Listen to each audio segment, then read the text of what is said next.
Hey guys, welcome back to the channel. This is story about what if Naruto x Rias arranged marriage part 1. Before I start, please do support for more amazing content and comments for part 2. Do consider to subscribe my channel and share my video to your friends and check out the description as well. Let's start the video. Yo! I'm Naruto Namikaze, nice to meet ya, he said with a lazy wave. Chaos ensued. He absolutely hated it. Do you have a girlfriend? One girl said. Where are you from? Another girl shouted. Oh great, another pretty boy. This time it was a guy that said that. Go back to where you came from, shouted another guy. We don't need another Kiba. Another guy said, I say we kill him. Okay, that was obviously a threat. Alright class, settle down, the teacher said over the loud noise the students were making.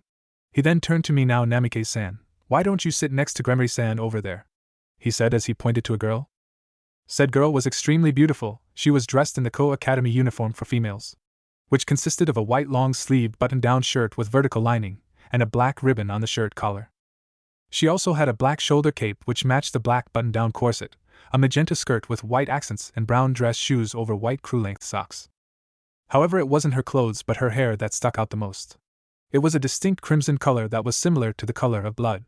It flowed out from the top of her head to the back of her thighs, with a single strand at the top, and loose bangs covering her forehead. Her eyes were a blue-green color like gems and her skin was a porcelain white. She also has some of the largest he had ever seen, which admittedly he had seen a fair amount of large-breasted women in his life. All in all, she was certainly a gorgeous woman by any man's and a few women's standards. And he walked up to the empty chair beside her, and the teacher began his lesson for the day. All the while, Rias had been staring at him wide-eyed. Later. That was right, he was at Ko-Academy, a prestigious school in the city of Ko, Japan. Originally it used to be an all-girls school, however in recent years it unexpectedly became a co-ed school. Consequently this led to a larger number of females to males in the student population, which makes it an ideal location for all males. All males except him. Vultures, a lot of them, he mumbled to himself. He was a fairly tall person, standing at a height of 180 centimeters, 5 feet 11 inches tall. He appeared to have black spiky hair and had blue eyes like the ocean, a trait that he had inherited from his father, pale skin and a round face. He wore the standard Ko blazer, which was black with white accents with matching black pants and brown dress shoes. He however had foregone the white button-up shirt and decided to wear an orange shirt instead. All in all he was rather handsome, if a bit plain-looking. Currently he was wandering the endless halls of the Ko-Academy. During the lunch period one of the reasons was to get away from all the people, many of which were so faceless that all they could do was talk about the ones who had a sliver of individuality. Another reason was he was keeping an eye out for something interesting, so to say. So far nothing, but who knows what he could find. Slam. His thoughts were ended when he turned the corner and abruptly slammed into something, or should he say someone. Sorry about that, he said, as he got up and lowered his hand to help the other person. No, it was my fault, she said as she grabbed the hand and used it to help herself up. The person was none other than the girl he had sat next to in class earlier. Well anyways, Miss he asked, fishing for a name. Rias Gremory, she said, introducing herself. Well Rias, I'm Naruto Namikaze, he introduced himself in a similar manner. But I have to ask, why were you staring at me earlier? He asked, scratching his cheek a little. Said girl had the decency to blush a little out of embarrassment for being caught red-handed. You noticed that? She asked. He chuckled a little. It was kinda hard not to notice after you did it the entire class. Rias then clutched a necklace that he didn't notice before. It was a silver chain with a matching silver vial with some kind of liquid inside. It was rather unassuming on her gorgeous frame that it almost looked unnoticeable. I guess you reminded me of a friend, she said, looking away in sadness. Noticing the change in atmosphere, was he a good friend? He asked. Rias smiled a little in remembrance. Yes, he was. Well, if you don't mind me asking, he paused. What happened to this friend of yours? He died, she said somberly, in a fire. Abruptly, and breaking the sad mood, the bell rang, signifying the end of the period. Well, Rias-chan, if I can call you that? Naruto said / asked. The girl just nodded her head with a smile. If I may call you Naruto-kun. It's a deal. He accepted. Well, Rias-chan, I'd better head to class, he said with a wave, as he walked off. He did, however, narrow his eyes at a nearby office. Said office was for the school nurse, who just so happened to have black circular glass with long silver hair put into a ponytail. I see, she stated as she looked over the chessboard. You were right, 100%, said her, Rook. Said girl, Kaneko Tuja, was a short petite girl with short white hair and golden eyes. She had 2 white bangs going past her shoulders and several loose bangs over her forehead, while the back had a short bob cut, with 2 black cat hair clips on each side of her hair. For attire, she wore the standard uniform, although she had foregone the shoulder cape. All in all, she was incredibly cute, and often reminded people of a cat. Yeah, you totally called it. Standing next to her was her queen, Akino Himejima. She had violet eyes that sparkled with mischief. Her long flowing black hair was styled into a high ponytail that reached down to her legs with an orange ribbon, with 2 strands sticking out from the top and backward. She also had, much to her own reluctance to admit, that were in fact larger than her own. Like her, she wore the full uniform, except she had black calf-length socks instead of white. All in all, she was a model Yamato Nadeshiko, or ideal Japanese woman. I'm just glad I asked you two to keep a close eye on him, she responded. Yup, came the short reply from Kaneko. Akino then turned to her and asked, what's next? What do we do with him now? We need to make our preparations immediately, she said as she moved her pawn. Rias Gremory was having a great day. She had found out that one of the students here had a particular scent thanks to her, Rook, a draconic scent. Dragons were known to be strong creatures, with the weakest of their species usually being around a high-class devil in power. For a student to have the scent of a dragon, he would have to have dragon blood or a dragon-type sacred gear, and she was leaning towards the latter. Dragon-type sacred gears were powerful with even the weakest, that being the sacred gear, twice critical, which was able to double the user's power, being useful. To reinforce this, said student had been targeted by a fallen angel, when one had asked him out on a date. Sure, it could have been that the former angel had fallen for her underclassman, but she doubted it. For the Gregory to target a human, it meant that he was powerful. All she had to do was slip a flyer onto his person, and when he had a strong desire, she would be summoned.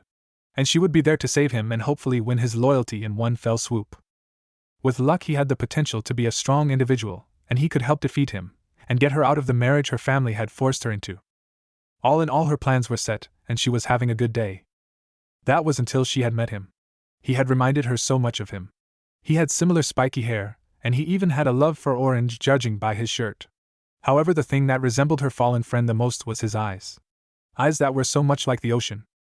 But he was gone, and he wasn't coming back. She felt her eyes water. She had long buried these emotions, but since this Namikaze fellow came to Ko, they had been re-emerging. Rias, are you all right? Asked her queen, with concern lacing her eyes. It's nothing, I'm fine. Wiping the tears, she stood up and walked out of the room. She needed to be strong, especially in front of her peerage. Even if it hurt after all it had been so long ago. As she left, Akino and Kaneko had deep frowns marring their beautiful faces. The next day, Issei Hayado was having the best day today. Why? You may ask. Well, today he had a date. A date? With a real girl. 2 days ago he had almost had a heart attack when he had been asked out. And yesterday he had totally freaked out his 2 friends Matsuda and Motohama, when he showed up with his new girlfriend Yuma Amano. She was a girl any man would kill for, with a slender body and large bust. She had long black hair and violet eyes, with an innocent look to them. First they had gone to a clothing store and tried on lots of outfits. He had even gotten her a pink scrunchie. Then they had gone out for some ice cream, where she had shown a large amount of her cleavage, so much so that he almost choked when she had almost caught him peeking. Then now they were rounding the entire date off at the park, it around sunset. I sure had fun today, Yuma said right next to him. Yeah, this was the best date ever. He replied. It was then that he had almost touched her hand, and he nearly died. It was so amazing. Dude, I think this is my chance to make a move, he thought to himself. It was then that Yuma grabbed his hand. Both of their faces were on fire. I'm touching her. She then abruptly let go of his hand and ran up to the nearby fountain. She then turned back to him, hands behind her back. She asked, Can I ask you a question? In honor of our first date, there is something I'd like you to do. She then walked forward and bowed. Did? I'm totally gonna get to kiss her. This rocks. Issei mentally screamed. Sure, you can ask me for anything at all, he said quickly. She hummed, then tilted her head up. Her eyes losing all the innocence they had before. She asked, Would you die for me? What did you say? He asked, cleaning his ear a little to hear her better. Sorry, something must be wrong with my ears. I don't think I heard you correctly. Could you maybe say that one more time, please? He said with an awkward laugh. She then got up close, so close he could feel her warm breath on his skin, and said in a whisper, I want you to die for me. She then backed away and her clothes had exploded off her body, leaving her completely in the nude. She grew taller, her grew bigger, and her eyes gained an evil glint. However, the most notable thing was the dark, crow-like pair of wings that sprouted from her back. It was then in a magical girl-like fashion, sparkles seemed to surround her. Clothing materialized upon her perfect skin. However, instead of the innocent clothing she had on before, these were a lot more provocative. Now she had on leather strap-like objects around and under her, a thong-like piece held around her hips by 3 thin straps, gloves that ran right up her arms with small lengths of chains hanging from them, shoulder guard-like objects on her shoulders with 3 large spikes sprouting from her right shoulder, and black thigh-high heel boots. All in all, instead of the innocent schoolgirl, she now looked like a mature woman with a fetish for S. Judging by her new smile, she was likely an S. "She looks like a demon," he mentally screamed, as he fell backwards. "Are those wings?" "Well, I have to admit, I did have some fun today. Considering how naive and childish you are, things could have been much, much worse." She then took a look to admire the pink scrunchie he had given her earlier. "Thanks a lot for the gift, very sweet." But even so, she held out her hand and a red light began to form in front of her into the shape of a spear. "It's time to die." Her voice was deeper, more malicious. "Why, Yuma, please," he said in shock of her transformation. She then threw the spear at him, and he felt nothing but pain in his chest. Blood rushed out from the wound, and he tried his best to apply pressure to the hole where his chest used to be. "I'm sorry, but the fact is you were far too great a risk to us. I had no choice but to dispose of you," she said tauntingly. "If you're looking for someone to blame, why not blame him? He gave you your sacred gear." "What in the hell is she talking about?" he thought, as blood erupted from his mouth, and he fell onto his back.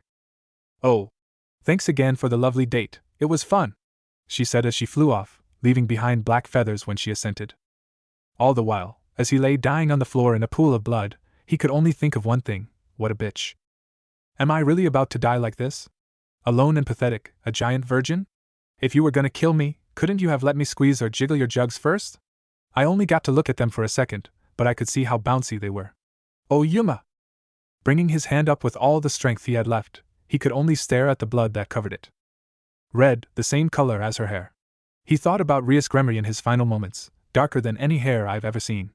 Just like the color running down my hand. Long, beautiful, crimson hair just like this. His hand collapsed to the ground and his breathing became even more ragged. Wait, why the crap am I talking like this? I'm about to freaking die. It's over. Damn, I can't even move anymore. Trying to touch a pair of orbs, what a stupid way for a person to die. He admitted, to be honest, I know I've lived a shallow life. Next time around, one gonna try real hard to be a better person. The only thing I can think about is Rias. With her pretty red hair and huge gazongas. If I'm gonna die, then why can't I do it by motorboating those glorious fun bags? A bright red light began to emerge from his person, and with it a bright red magic circle appeared in the sky. Emerging from her summoning circle, a woman with blood-red hair was brought forth in a shower of sparkles. "I have come. You are the one who summoned me, are you not?" Her hair and clothing billowed out in the wind. "Who is that?" he thought. "Since death is upon you, I will gladly take you in." It was then, not that he could see, bat-like wings began to emerge from her back. "From this moment forward, you will live your life for my sake." Unknown to them, high up in the trees a person could be seen watching the entire scene. It was none other than Naruto Namikaze, the boy she had met earlier that week. He chuckled to himself. "Way to go, Rias-chan, you always did have a flair for the dramatic," he said as if he were familiar with her for a long time. It was then another being made its presence known. She must be pretty lucky to have gotten the Red Dragon Emperor in her peerage, though I doubt the White One would be happy with his performance today. It was a small creature, about the size of a dog. It resembled a fox, with a red-orange coat of fur. It, however, had a human-like torso with completely opposable thumbs on its clawed hands. It had black fur around its red menacing eyes that were slitted like a cat, with 2 rabbit-like ears protruding from its head. However, its most notable feature was its 7 tails, that flowed like a fire around its back. This was Kurama, his familiar that just so happened to be with him through everything that has happened in his life within the past decade. Chuckling, "No, I doubt they will like how much of a pervert he is," he said fondly. "Still no word of the snake?" the fox asked. His eyes lost the happiness that they once had as he narrowed them. "No, but we do have confirmation he is within the school." "I know, but I don't understand why he should choose here of all places," Kurama said lazily. Naruto nodded. "Ko is a supernatural hotspot. Simply by existing, this place attracts all sorts of strong creatures," he said, pointing at the fallen Red Dragon Emperor that was being dragged off to be healed as an example. "But that is just the entire city," he continued. "The snake is specifically in Ko Academy, which is home to 2 high-class devils that just so happen to be related to 2 Mao. My guess is that he plans to do something with one or both of them. So for now we wait for him to make a mistake, as I continue to play the student." Kurama grinned, showing his enlarged canines. Well, with the death of his master, the snake will no doubt make a move soon. Naruto showing a grin of his own, I guess you're right. He agreed. Do you think that little red is onto you? The demon Kitsune asked. I think she has some feeling that I'm not who I say I am. He then gestured to the pair of bracelets that had strange writing on them he had hidden underneath his uniform sleeves. But thanks to these seals I'm just a normal student. He then gestured to the back of his neck, moving a few strands of his black hair. There was a piece of paper with similar writing to what he had on his bracelets. He then channeled some magic into the seal. His appearance changed, his black hair was now a bright yellow, similar to that of the sun. His pale skin became a lot more tan, which was another trait he had gotten from his father. 3 whisker-like birthmarks marred each cheek. All in all, if the boy earlier had been handsome, this boy would certainly be called exotic. Still, I don't know why you chose a look so similar to yourself, Kurama admitted. He shrugged to himself. Most people don't pay attention to those around them enough to actually put things together. And the orange? Kurama asked. Hey, don't diss the orange. Especially when I don't get to wear it often enough, he said, defending his favorite color. Do you plan for it to stay that way? The fox asked. He frowned. As far as she knows, Naruto Uzumaki is dead, and it's best that it stays that way for her sake. Deciding to change the subject, he turned to the fox and asked, How are the others doing? Kurama gained a thoughtful expression as he put his paw/hand under his chin. Rabbit, shark, and owl are about finished with their mission, so they should return soon. Dog, deer, monkey, and raven are still on guard duty with the big fox. Your queen is training as usual. And cat, tanuki, and slug are off on their own, he said, giving the locations of his other peerage members. You know, when she finds out we are here, she isn't gonna be happy, the fox said after some thought. Naruto knew exactly who he was referring to. He gained a bittersweet smile. Yeah, she was always so overprotective. He missed that. Naruto then leaned forward a little. Tell them all to get ready, because I have a feeling that something is gonna happen soon. Do you think it is the red clouds? Kurama asked. Instantly, Naruto got a dark expression at the mention of them. His eyes turned a blood red, the pupil shrunk, and there appeared to be 3 tomo encircling it.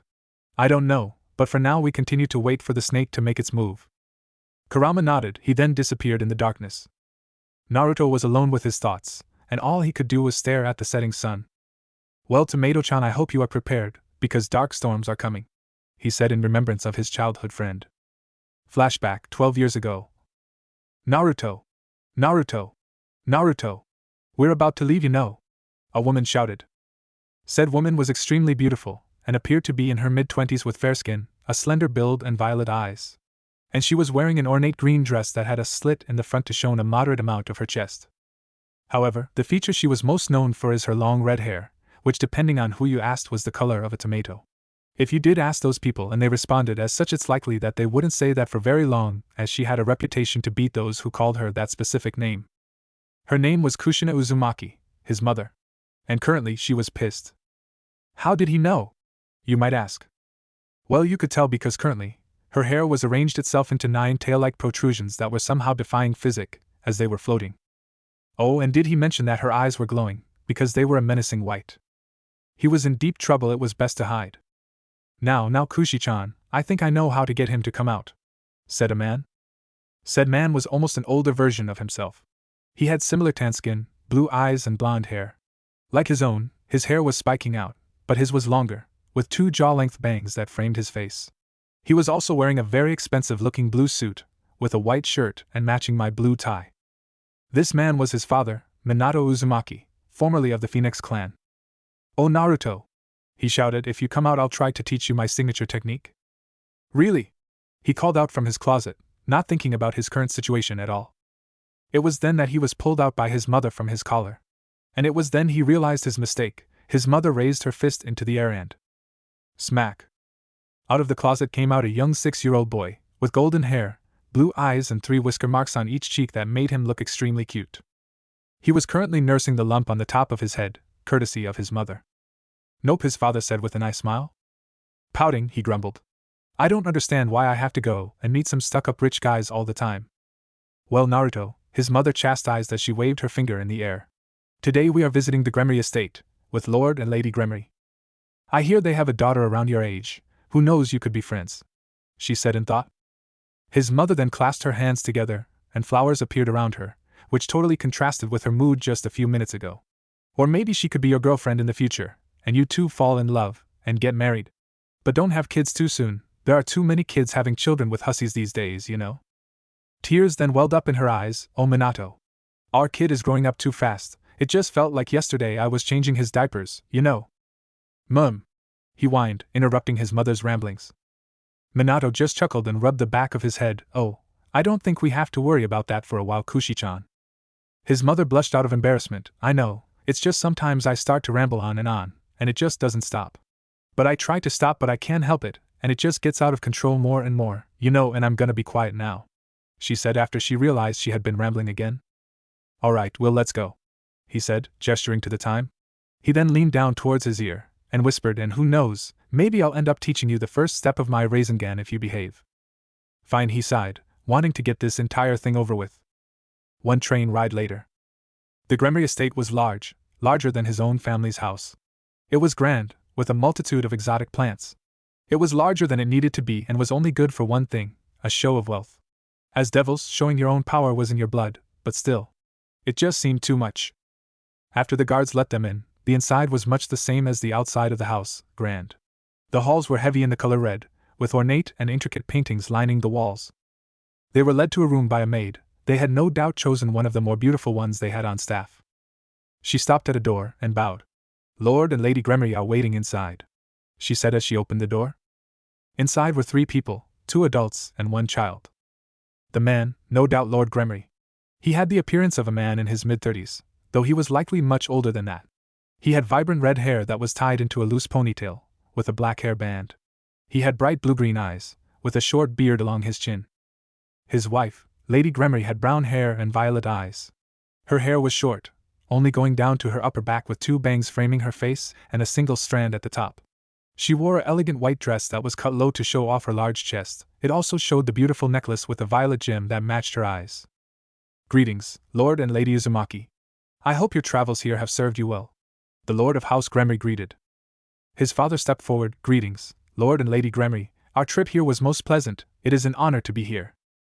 Excellent. And might I say, the pleasure is all mine. He then gestured to his wife, or more specifically, the child hiding behind his wife. The child, about his age, and judging by how much she resembled her mother, she would no doubt grow up to be beautiful. Like her mother, her hair was long, with 2 bangs framing her face and a single strand at the top.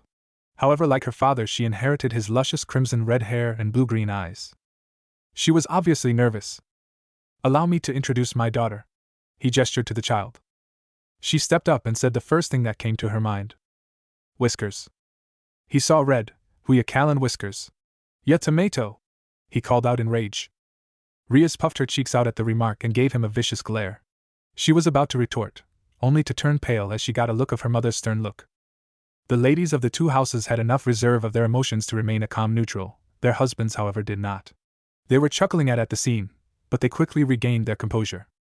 Sorry about that, his father said while rubbing the back of his head. Lord Gremory chuckling, no need, I should be the one to apologize. Lady Gremory bumped her child with her elbow to signal for her to speak. She bowed. My apologies, my name is Rias Gremory, heir to the Gremory clan. Whatever you say, tomato, he grumbled. Smack. Ow, he said, nursing the bruise his mother had inflicted upon him. To which he received a similar injury to what he had gotten earlier from his mother. Sighing, he conceded. I apologize as well, he said with a bow. My name is Naruto Uzumaki, heir to the Uzumaki clan. Lord Gremory clasped his hands together. Excellent. Now, Rias, why don't you take young Naruto here and show him around the estate? I know these things can get a little boring for you. All right, father, she said, as grabbed his hand and dragged him out the door. Come on, Whiskers-kun, I have so many places to show you. All the while he was kicking and screaming for her to let go. Kids these days, Zyodicus said in mirth. Rias had certainly been enthused to show him her estate, even if it was needlessly large. Maybe she just didn't get a lot of time to spend it with children their age. He had given up on trying to free his hand from her vice-like grip. It was like he just met a younger version of his mother. That thought had terrified him. And this is my room, she said, stopping at a door. Sweet, he went up and opened the door.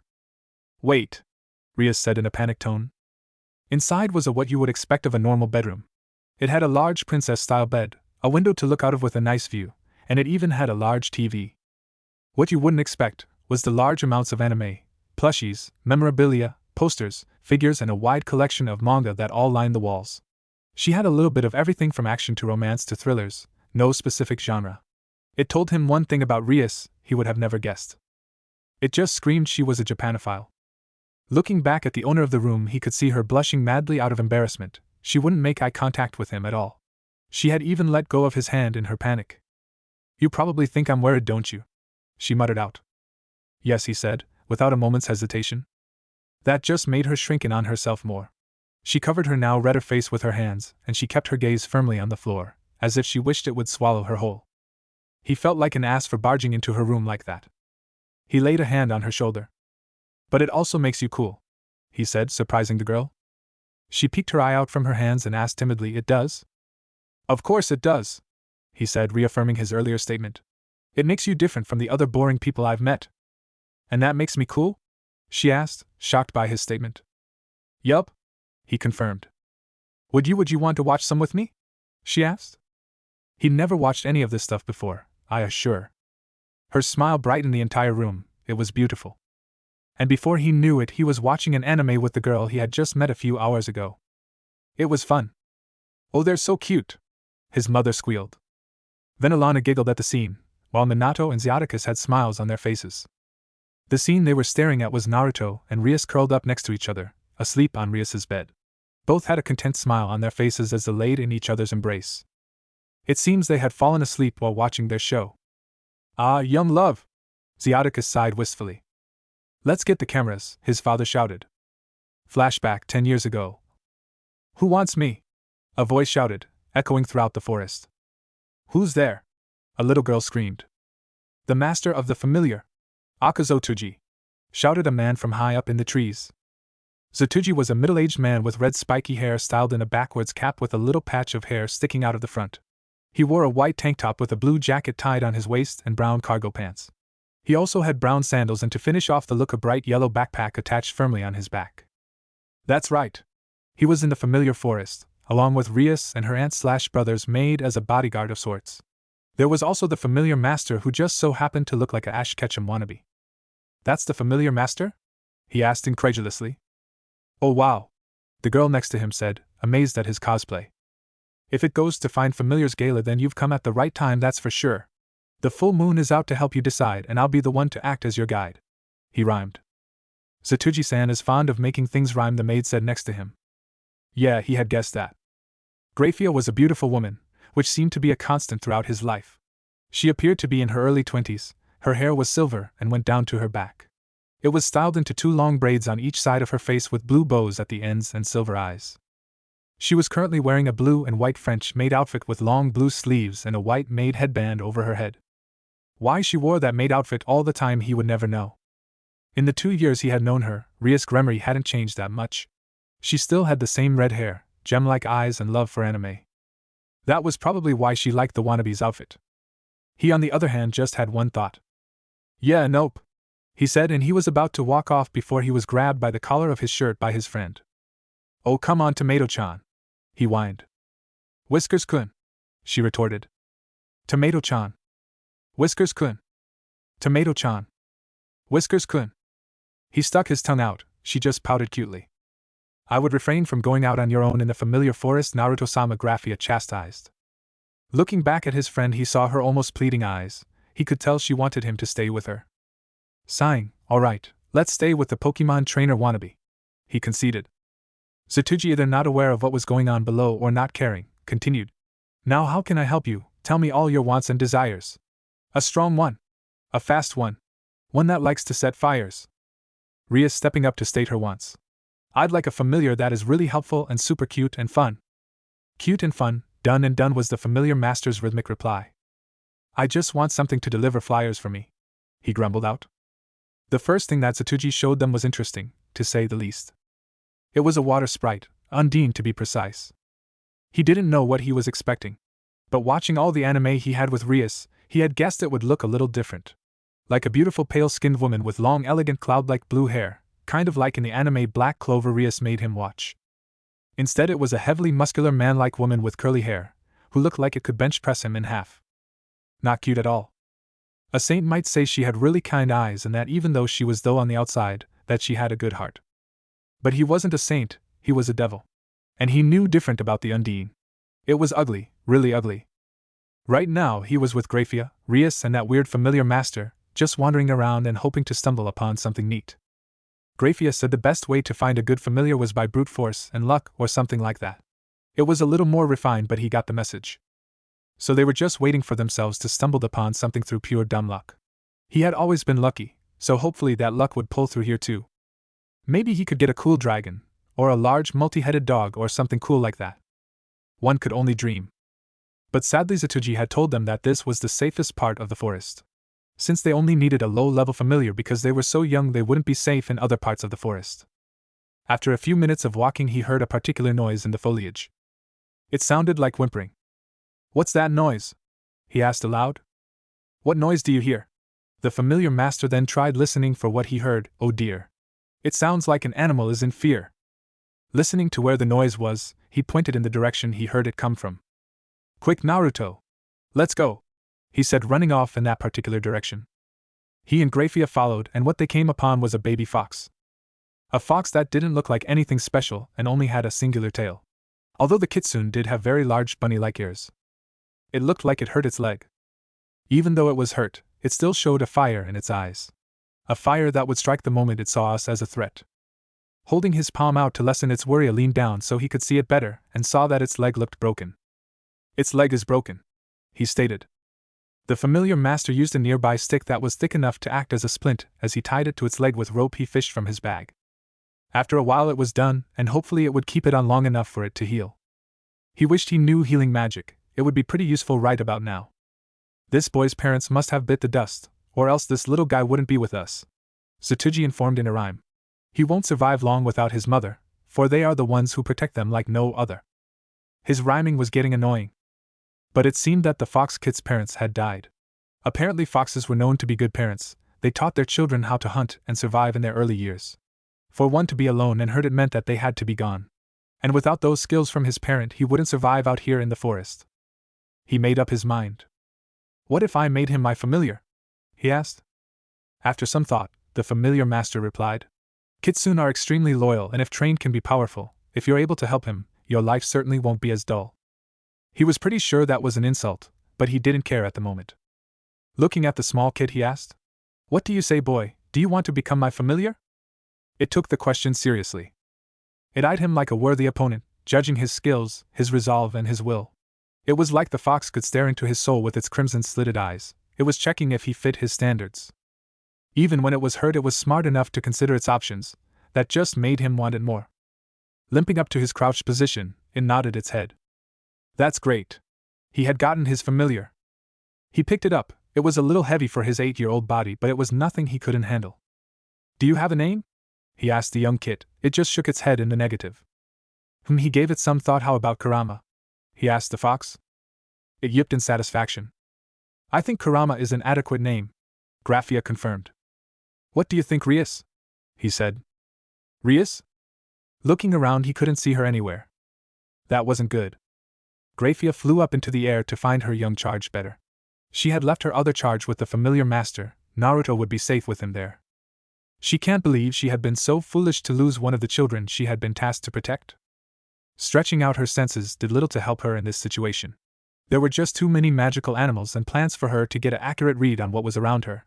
The other magical presences just drowned out Rias' own when hers was passively being released. If she were to channel her magic and release it, it might be enough to find her. "Come on, Oju-sama, give me some help," she hoped. She just wished Rias would be safe when she found her. And then she could kill her. A few minutes ago. The forest was a little scary. Okay, it was a lot scary. But she was a devil, a big, scary, powerful high-class devil that could steal someone's soul. Okay, she couldn't do that. But with her power of destruction she could obliterate something at the molecular level. She just didn't have enough control of it yet. But once she grew up and did have enough control, she would show Naruto Baka who's boss, and then she would go up to him and... She blushed a little at where those thoughts were going. When Naruto admitted defeat against her power of destruction, then she could do what she wanted to do with him after. What was she thinking about again? Oh yeah, she was a devil. And high-class devils do not get scared by spooky forests. She heard a rustling up in the trees. She looked up. She didn't see a scary monster. She however saw a bat. A cute little red bat shaped like a ball with fur that matched her hair color. It was perfect for her. Looking back to see where Naruto and Grafia went, she saw she was the only one in the area. Had they run off while she wasn't paying attention? Okay, don't panic. Everything was going to be fine, all she had to do was stay here, and they would come and find her. Huff. Turning, she was face to face with a boar. Some type of oversized boar that was at least 3 times her size. It was brown, with a patch of red fur on its back and some black markings around its eyes. But the scary thing was its pale white eyes and 2 pearl-like tusks that looked just about sharp enough to skewer her. She did the only logical thing she could think of. She ran. She ran fast, faster than she thought she could run. She guessed the fear was a good motivator. She carefully avoided the large trees, but the creature was strong enough to topple them over. This is not a normal boar, she realized. She didn't know how long she ran, but she ended up in a clearing. Spotting a large rock, she knew it was her only chance. All right, I'll use that, she thought. She used all her devilish strength to jump at the top of the rock. Successfully managing to do it, she would come to realize that the action was in vain, as the large boar just rammed straight into the boulder. Losing her balance, she collapsed along with the boulder she was standing upon, injuring her leg in the process. She channeled her power of destruction, only to realize that with the combination of her injuries and her fear, she was unable to focus her magic enough to send out a blast at it. All she could do was watch as the boar turned around to charge back at her once more. The bat, that she had spotted before, charged at the boar in an attempt for it to stop. The boar just swatted the small creature away as if it were a fly. The bat suffered the same fate that she soon will. Is this where I die? She asked herself. She could vaguely see a figure that jumped in front of her. It looked like Naruto. He took a look at his surroundings. How dare you do this to my friend? His voice was calm, but it was laced with a roaring fury. His eyes were murderous, glaring a constant hate that only the pain of a loved one could provide. No, don't. Run, Naruto. Run and don't die. She mentally screamed, but all that left her mouth was a terrified quiver. She had gotten not just herself, but her best friend killed. Naruto held out his right hand and a pale blue spinning ball of magic seemed to materialize on his palm. There was no hesitation, he just charged. Unfortunately, so did the boar. They clashed in the middle, Naruto sending the orb right into the beast's snout, narrowly avoiding its large ivory teeth. Rasengan, he muttered, a reference to the technique he was currently using. The spinning orb ground into its flesh, before it violently exploded, releasing the compressed energy that it had contained within it. A shower of blood shot out, but it wasn't her friend's. The beast, too injured from its clash, collapsed onto the now red-stained ground. Her friend's clothes were stained with blood. He was standing victoriously. He turned around. She saw something. His eyes were blood-red, with 2 tomos spinning around the small blackened pupil. They were also laced with so much hate within them. It didn't suit him at all. She much preferred her fun-loving goofy friend to this. Why your eyes? She said in surprise. Naruto, realizing what she said, took out a knife. The knife was strange, as it was 3-pronged with a set of strange writing appearing on the handle. In the reflection, he saw something surprising. Sharingan, he muttered, referencing the Digitsu he now possessed. At first, he didn't know what was happening. Once he saw Rias hurt and about to be killed, he saw red. He had never been able to perform a perfect Rasengan before, but with the Sharingan, he proved himself wrong. Worrying about this later, his eyes returned to their normal sapphire blue. Rias, are you all right? He asked, as he walked over to the fallen girl. That broke her out of her shock. The weight of what she had just been through struck her like a school bus. She collapsed right onto her best friend and cried, uncaring of the blood that now covered them both. She just clutched her friend tight, afraid that he would disappear at any moment. The near-death experience taking a toll on her mental abilities. All the while he had caressed her back gently, showing that he was here. He didn't know how long they had been there. How did you find me? She asked. Her voice was muffled as her head was currently in his shoulder. I had a friend, he said with a smile. She now saw what he was referring to. It was a small, cute baby fox with a splint on his injured leg. Apparently the fox had some sort of ability to find people across far distances. Taking deep breaths, she ended the hug. But she still clutched onto his hand like a lifeline. Hi. What's your name? She said, letting the fox around its abnormally large ears. It yipped in satisfaction. Kurama, his name is Kurama, he answered for the kitsune. Rias pouted, which even while her face was covered in blood, was extremely cute. No fair, I wanted a cute one. I thought you already found one? He said, pointing above her head. What are you? She said before she spotted what he was referring to. It was the bat from earlier, still going strong even after the blow it took earlier. The bat was currently floating above her head. "It's you!" Reaching up to grab the creature, accidentally letting go of Naruto's hand. He just put his hand firmly around her waist. She loved it. Catching the bat within her grasp, "I'm gonna name you Mocha," she said. Naruto chuckled. This was sweet, but the moment had been ended abruptly by one familiar master. "Kid, you ran really fast." It totally left me a gasp, looking over the area only to spot one thing. "Holy shit, it's a demon boar!" Forgetting to rhyme in his astonishment. Grafia flew right over them and called out, "Rias! Naruto! Are you alright?" Foregoing honorifics in her panic seeing them covered in blood. "We're fine. Grafia." Grafia came flying in next to Zatuji, and she looked pissed. "Zatuji, enlighten me on what a demon boar is. Now." In a tone that left no nonsense. "Ah well, Devil-san, a demon boar is a type of demonic boar that hunts devils for fun," he said. Now it was fear that made him forego his rhythm. "And why? Pray tell, is that dangerous of a creature in the safest part of the forest?" she asked, this time a little more forceful. Well, you see, it is really hard to tell which kinds of familiar are of the demon variety. Because they look exactly the same as normal familiars, and they only, show they are demonic by the fur around their eyes. And they only get those when they get to a certain level of power. Quite frankly, I'm surprised that they were able to kill one of them, although the boar looks to have been extremely young. Upon him seeing Grafia's murderous glare, he shut off his ramblings. "Oh look! The two have their familiars. Let's go and get those ready for them," he said with an awkward chuckle. Naruto, staring at the scene, said to Kurama, "Kurama, if he tries to put you in a thing called a poke ball, I give you full permission to eat him." The fox yipped in delight, then it showed a foxy grin. Present. Issei Hayato was not having a good day. He had woken up in his bed. That was the first red flag.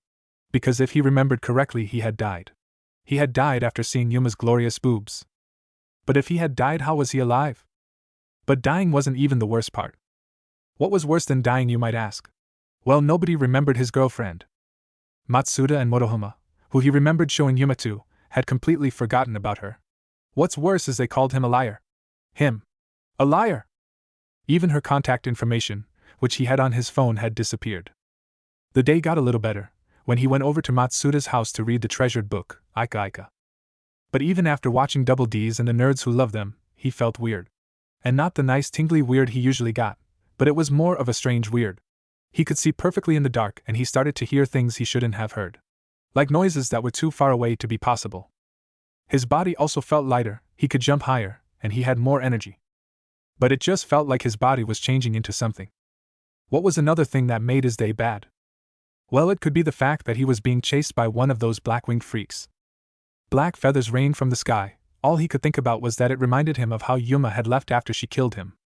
But no, it was someone else, someone a whole lot less sexy and a lot more terrifying. The man landed in front on him. A man with short black hair and blue eyes. His outfit consisted of a gray trench coat, with a white dress shirt. However, the scary thing was the two crow-like wings on his back. Such cowardice, I can't abide such lower-class beings, the man muttered. No! How can this be real? He asked in disbelief. He stuck his hand out. It appears as though your friends and master are nowhere to be found. You show no sign of disappearing or any circles being deployed. He moved his outstretched hand to his side. Therefore I will assume you are astray, is that correct? A spear made entirely out of light appeared in his hand. It was similar to the one Yuma made, but hers was red and this guy's was blue. At the sight of it he ran. And that would mean killing you won't be a problem, he shouted, as he moved his arm back into a throwing position. If I'm gonna die in a dream, I'd rather the killer be a hot chick than a dude. He thought, not cool. All his running was for naught, as the light spear pieces his backside, leaving him to fall on his knees and cough up blood. Man, this blows big time. This is the worst pain I've ever felt. It didn't hurt near this bad when Yuma murdered me in my last dream. Reaching for the spearhead that was poking through his front side, he was met with a searing hot pain like how he felt in his chest. The man, hearing his cries of pain, spoke, "It hurts, doesn't it? Light is a deadly poison to your kind, burns you from within. I thought I'd finish you off, but it seems you're quite the tough one." Raising his hand in the air, another spear of light formed within it. "Don't worry, I'll put you out of your misery shortly." Seeing him getting ready to throw again, he mentally screamed, "Someone help me, please." Ironically, his prayers had been answered, in the form of a blast of red and black power of destruction. The blast completely destroyed the fallen angel's spear of light within his hands. "What did you just do, you little shit?" A bright red light flowed in the distance. And what the hell is that? That glow was a magic circle, and with it appeared a beautiful red-haired woman he recognized. Keep your hands off of him, she shouted. Red hair, did Rias come to save me? He asked himself. He then collapsed to the ground. A blue light spear materialized within the fallen angel's hand. I'll teach you not to meddle where you don't belong, he shouted angrily as he threw the spear at the girl. The spear was knocked away, however, by her, Rook, who then stood right by her side. Forming a fourth spear, he yelled, I'm done with you. Charging, he came face to face with a bolt of lightning, courtesy of her, Queen, who revealed herself with a laugh and a spark of lightning in her palms. That hair, the crow realized, you're from the house of Gremory. My name is Rias Gremory, and who are you? Other than a fallen angel, she stated. Dusting himself off, the man spoke, Well, who knew? This town is currently under the control of the next head of the great Gremory family. So he is a member of your household, I take it. He was referring to the currently bleeding out half-devil on the ground. If you bring any harm to him, you will get no mercy from me, she said with confidence. The angel adjusted his hat. I apologize for the misunderstanding, though it is unwise to let your servants run loose like this. Next time he is out for a stroll, he might run into someone less cordial than myself. I appreciate the friendly advice. Bear in mind, if anything happens like this again, I will make you regret that you crossed paths with the house of Gremory, my friend, she warned. No offense to you, noble household, but you should bear in mind that the same thing can be said to you. Unfurling his wings, he announced, My name is Donasik. I pray that you and I never again cross paths. And with that he disappeared, releasing the barrier he had put up earlier to keep her, pawn, within the area. That was a close call. I can't believe he ran into a fallen one, Akino said with a hiss. If we don't do something, he will die, Kaneko stated. That won't happen, she said. She was about to volunteer herself to heal her pawn. It was then she noticed something, her necklace. The silver vial of liquid that he had given her. It was mocking her. Akino, she called to her, Queen, would you see to it that doesn't happen? Akino, slightly surprised, she responded, Ufufu, I'll make sure of it. She licked her lips seductively. Who knows, we might even have some fun afterward. None of them noticed the slitted red eyes within the darkness. These eyes belonged to one Kitsune Kurama, and he had seen the entire thing. He was a devil. A devil. He wouldn't believe it, but then Akino-senpai had shown him her wings. He had also gotten a great look at her boobs. They were gigantic, so much so that he just wanted to squeeze those balloons until they popped. He had been too surprised to do so, on account that she said she were devils, and the fact that they both were naked. He had accidentally hit his head when he fell off his bed in surprise. For some reason, he thought Akino had liked it.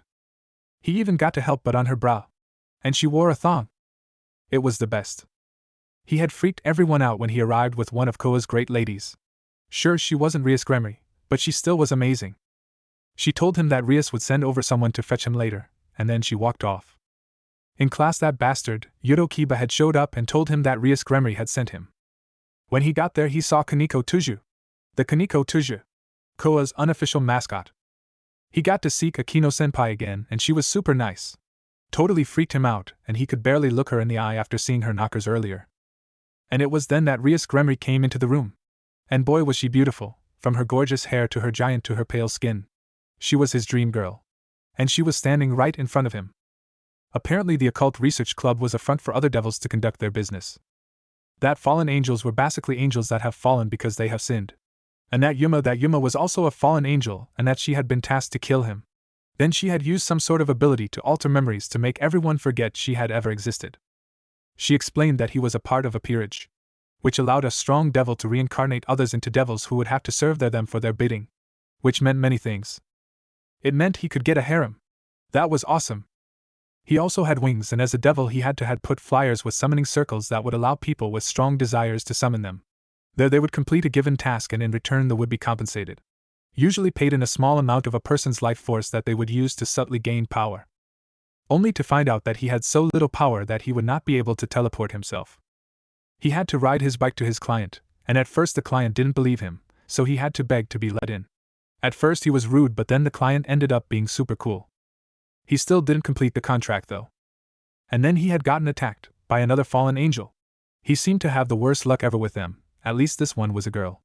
But then he had managed to activate his sacred gear, which according to Rias, were a gift from God he gave multiple humans so they could defend themselves from supernatural creatures. His sacred gear looked like a large red gauntlet that covered his entire forearm with a giant green gem on his hand. It also had yellow spikes on the sides and 2 red spikes at the top. With it he was able to fend off the fallen angel and blast her away with lasers he had been able to create. Rias had gotten angry with him because he fought the fallen angel alone. But what a day it had been. What am I supposed to do if she is still pissed off at me? Issei asked himself. Why am I an idiot? Oh, a girl cried. Looking over at the sound, he came face to ass with a pair of white panties. With a perverted grin he took full pleasure in looking at the girl who had fallen, revealing her glorious undergarments and camel toe. Oh no, it looks like I fell down again. I'm such a klutz, she admonished herself. Helping herself to sit up, she revealed her face. She was a pretty young woman about his age. Her long golden hair flowed down her back, split bangs over her forehead, and a single strand stuck out upward from the top and sloped backwards. She looked to be wearing a nun's outfit, which consisted of a dark teal nun outfit with light blue accents, a white veil over her head with light blue accents, a brown satchel slung on her right hip, and brown boots with black straps in an X-shaped pattern.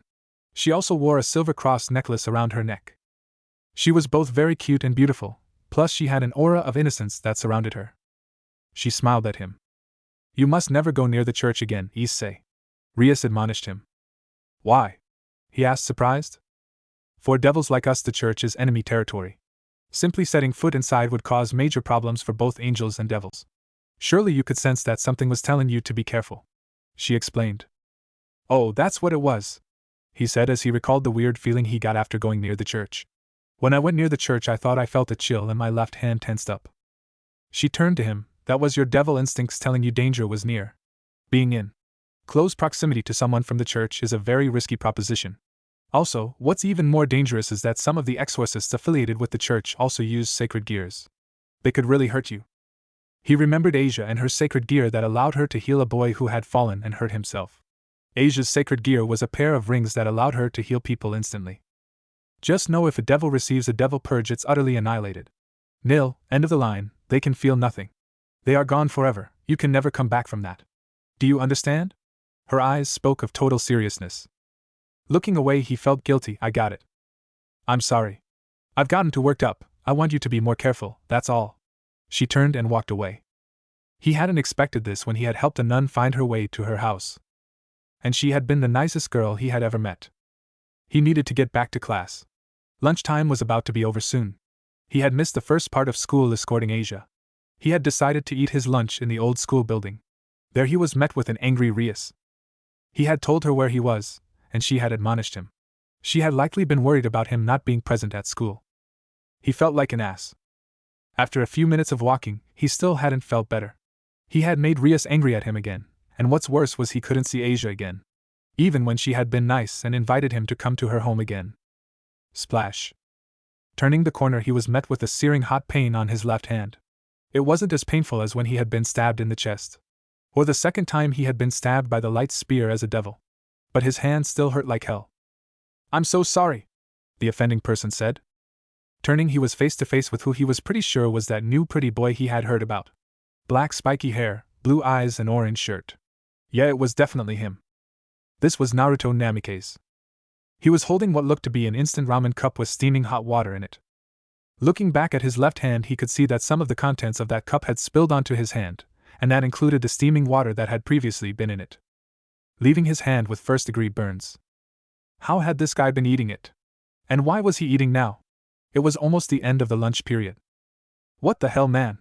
He voiced his displeasure. Why the hell is this so hot? And why the hell are you eating right now? Naruto just sheepishly rubbed the back of his head. Well, you see, I was still a little hungry, so I made my 6th cup for lunch. 6th? He repeated in disbelief. Yes, 6th, I know it's a pretty small meal. I've been trying to cut back a little. He laughed. Who the hell eats that much ramen? He asked in disbelief. Naruto gave him a deadly glare. Hey man, don't diss the ramen. It's the food of the gods. This guy clearly wasn't right in the head. I'm sure, he agreed.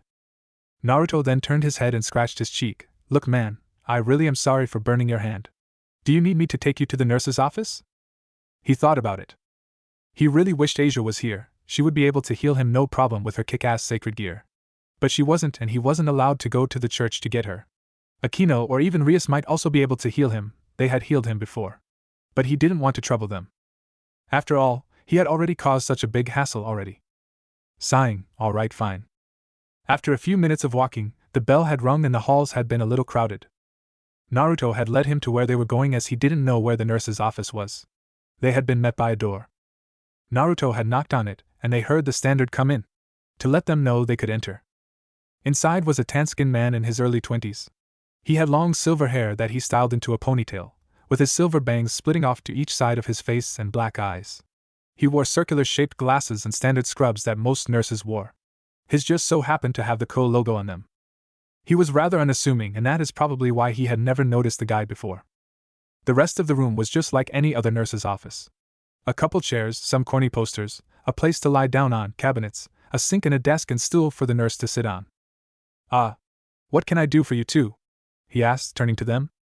"Well, you see, we kinda bumped into each other, and some of my food spilled over and burned his hand," Naruto admitted. "Well, that's no good," he said, now noticing his hand that he was clutching in pain. It had lessened, but not by much. "Why don't you?" he said, fishing for a name. Naruto Namikaze," he stated. "And I'm Issei Hayato," he introduced himself. The nurse raised an eyebrow but didn't make any comment. "Well, Naruto-kun, my name is Kabuto Yakushi, the nurse here at Ko Academy." He gave out his name. "Now, as I was saying, why don't you head back to class while I take care of young Issei-kun's burns? Class just started, so that means you haven't missed much of anything yet." "I guess you're right," Naruto conceded. As he walked over to the door and reached for the handle, the door opened. In it stepped in what looked to be a college student. He had light brown hair that framed his face, black eyebrows and black eyes. Like Kabuto, he was rather unassuming.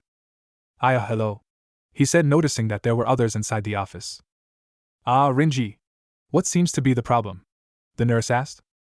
Just then, the now named Rinji clutched his stomach. "You see, I have this stomach ache and I thought going to the nurse would be a good idea." "I see." He took on a thoughtful expression. "Why don't you come in and sit down in that chair over there and let young Naruto-kun out the door?" he said, pointing at a nearby chair. "I'll see to you once I'm done helping Issei-kun with his burns." He did as asked. With Naruto's exit, Rinji had sat down patiently. Kabuto dragged him near the sink. "Here, use this to cool your burn off." He twisted the knob that allowed the sink to release cool water. Putting his hand in it, he felt instant relief. After a few minutes, Kabuto took his hand and applied a cream onto his burn. Finally, he wrapped his burn in a bandage. "All right, all done," the doctor stated. "Really, thanks. You're the best," he said in gratitude. It wasn't instant healing magic, but he did feel better. "Really, it was nothing. It's always good to help people in need." Kabuto had a small smile on his face. "I hear ya," he agreed. "All right, you're free to go," he said as he patted his back. "But remember to keep that burn out of the sun for a while. Oh, and here is some cream that you apply 2 to 3 times a day on the burns." He handed him some cream, which he took. "All right, thanks Kabuto-sensei," he said as he walked off, leaving the other two alone in the room. "It's always good to help people in need," Rinji repeated. "Quiet you," Kabuto stated. He then got up and activated the silencing seals he had placed in the room. The seals were usually invisible until activated, but once activated they muffle all sound within the room. Taking off his glasses, he cleaned them. "You know, despite what you might think, I am an actual doctor." Rinji snorted. "Yeah, and did you take up a Hippocratic oath too?" he asked rhetorically. "You know, I don't understand why we are at this school in the first place." "I told you, we are here to draw out the ghost," Kabuto answered, still cleaning his glasses. Yeah, we are here to wait for the ghost to appear so we can get revenge on him for killing Lord Orochimaru." "I know, just let me know when he gets here so I can kill him," he said confidently. Finally done cleaning his glasses, Kabuto put them on. "On the contrary, he is already here," he said, pushing up his glasses a bit. "What? Then why haven't we attacked him yet?" he yelled in disbelief. "Currently the ghost knows we are here but not our identities. He is waiting for us to strike," Kabuto informed. "And when are we going to strike?" he asked. "There is too much going on in this town. For now we wait for the crows to finish up their business, and then we strike," Kabuto answered. "All right, fine. Just let me know when it's time for us to get our revenge." He stormed out, leaving the doctor alone. "Soon we will see who wins, the fox or the snake," he chuckled darkly. "Let me try one more time. If I say don't, you don't? You have to forget about Asia. You are a member of the Gremory family. You have to be careful now," she yelled angrily. After he had visited the nurse's office, Rias had almost immediately found out, and healed his hand fully. Then they had gone out, and fought what was called a stray devil, which were reincarnated devils who had abandoned or killed their masters. Many of which lost control of their abilities, and that allowed their bodies to mutate and their intelligence to drop significantly. The one he had met with the rest of Rias's peerage had been a pretty sight. That was until he had seen the bottom of her. It was the ugliest thing he had ever seen. She had a giant toothy mouth where her stomach should be. Her body looked like an ugly centaur with its humanoid-like hands for legs. And she had a piranha-like face at the end of the fight. Oh, and she shot acid out of her boobs. Boobs were sacred, and she had tarnished them. While he was there, he had learned the roles of a peerage, with a peerage being a lot like chess. Having the roles of a king, a queen, a rook, a knight, a bishop. Each having kick-ass powers. However, he found out he had been given the rank of pawn. The worst piece. Then next, Rias Bucho had asked him to help Kaneko with one of her requests. Arriving at the building, he found it covered in something blood, and it was everywhere. It resembled a murder scene because that likely was what it was. There he found a priest. A priest who looked so insane he could be a Batman villain. He had killed the client because he had contacted a devil, and because of it, in his words, he gave up being human. Then he shot him with his holy bullets, which Herta had tried to fend him off with his kick-ass sacred gear, but to no avail. It was then that Asia had showed up inside the house, and she looked horrified at the scene. She had tried to protest what they were doing, but he didn't listen. The bastard even went as far as molesting her. It was then that Rias had appeared with her peerage. With them here, he knew that they could beat the one insane priest. But the priest had been smart enough to call for backup. He called the fallen angels. They had to retreat after that. Sadly, they left Asia. Rias had said that the spell had only worked on peerage members, and since she wasn't a member of her peerage, she wouldn't be able to be transported. He didn't want to leave her with that bastard. But she insisted, and he had been shot and was bleeding out. Then Rias ordered Aquino to heal him again. He was devastated after that. He had left Asia with the insane priest. But he had been so happy when he saw Asia again at a park. He even took her to go and try a hamburger, and she looked so cute while eating it. Then they went to the arcade and he won her a stuffed animal in the claw machine. It was great. She told him about her time in the church, and the fact that she had grown up in an orphanage, but then after she discovered her sacred gear she had been forced to become a holy maiden. But becoming a nun had been very lonely for her. But that all changed when she came across a devil who had been badly hurt. Without thinking, she had healed it. However, those bastards at higher ups at the church didn't like that, and they had excommunicated her. With nowhere to go, she came across the fallen angels. After that, he had proclaimed himself as her first friend. But that tender moment had been ruined by that bitch. Yuma, or the now named Rainier, had taken Asia back with her. He had tried to stop her, but with his measly twice critical he could do nothing to defend himself and Asia. He was weak, he was powerless, and he couldn't save Asia. He had tried to tell Rias, pleaded with her to help him save Asia. That is what landed him in this position. Fine, then maybe it is time you release me from your household, because I refuse to just let her go, he told her. I'm sorry, but I can't do that, she stated. Of course not, I'm your precious pawn, can't do without your most important piece, can you? He mocked. That's enough, Issei, she yelled, startling him. Pawns are important, they are not the weakest piece in the game by any means. Do you remember when I told you my evil pieces have the same attributes as their chess characters? Yeah, but so what? What would a stupid pawn do? He asked. In the chess game, quite a bit. If a pawn advances deep enough into enemy territory, it can be promoted to any other piece besides the king, she informed. So does that mean I can have all the same powers as everyone else? He realized. Yes, but only if the master declares the place enemy territory. Say, for example, the Fallen One's church. She stepped forward. Now let's talk about your sacred gear.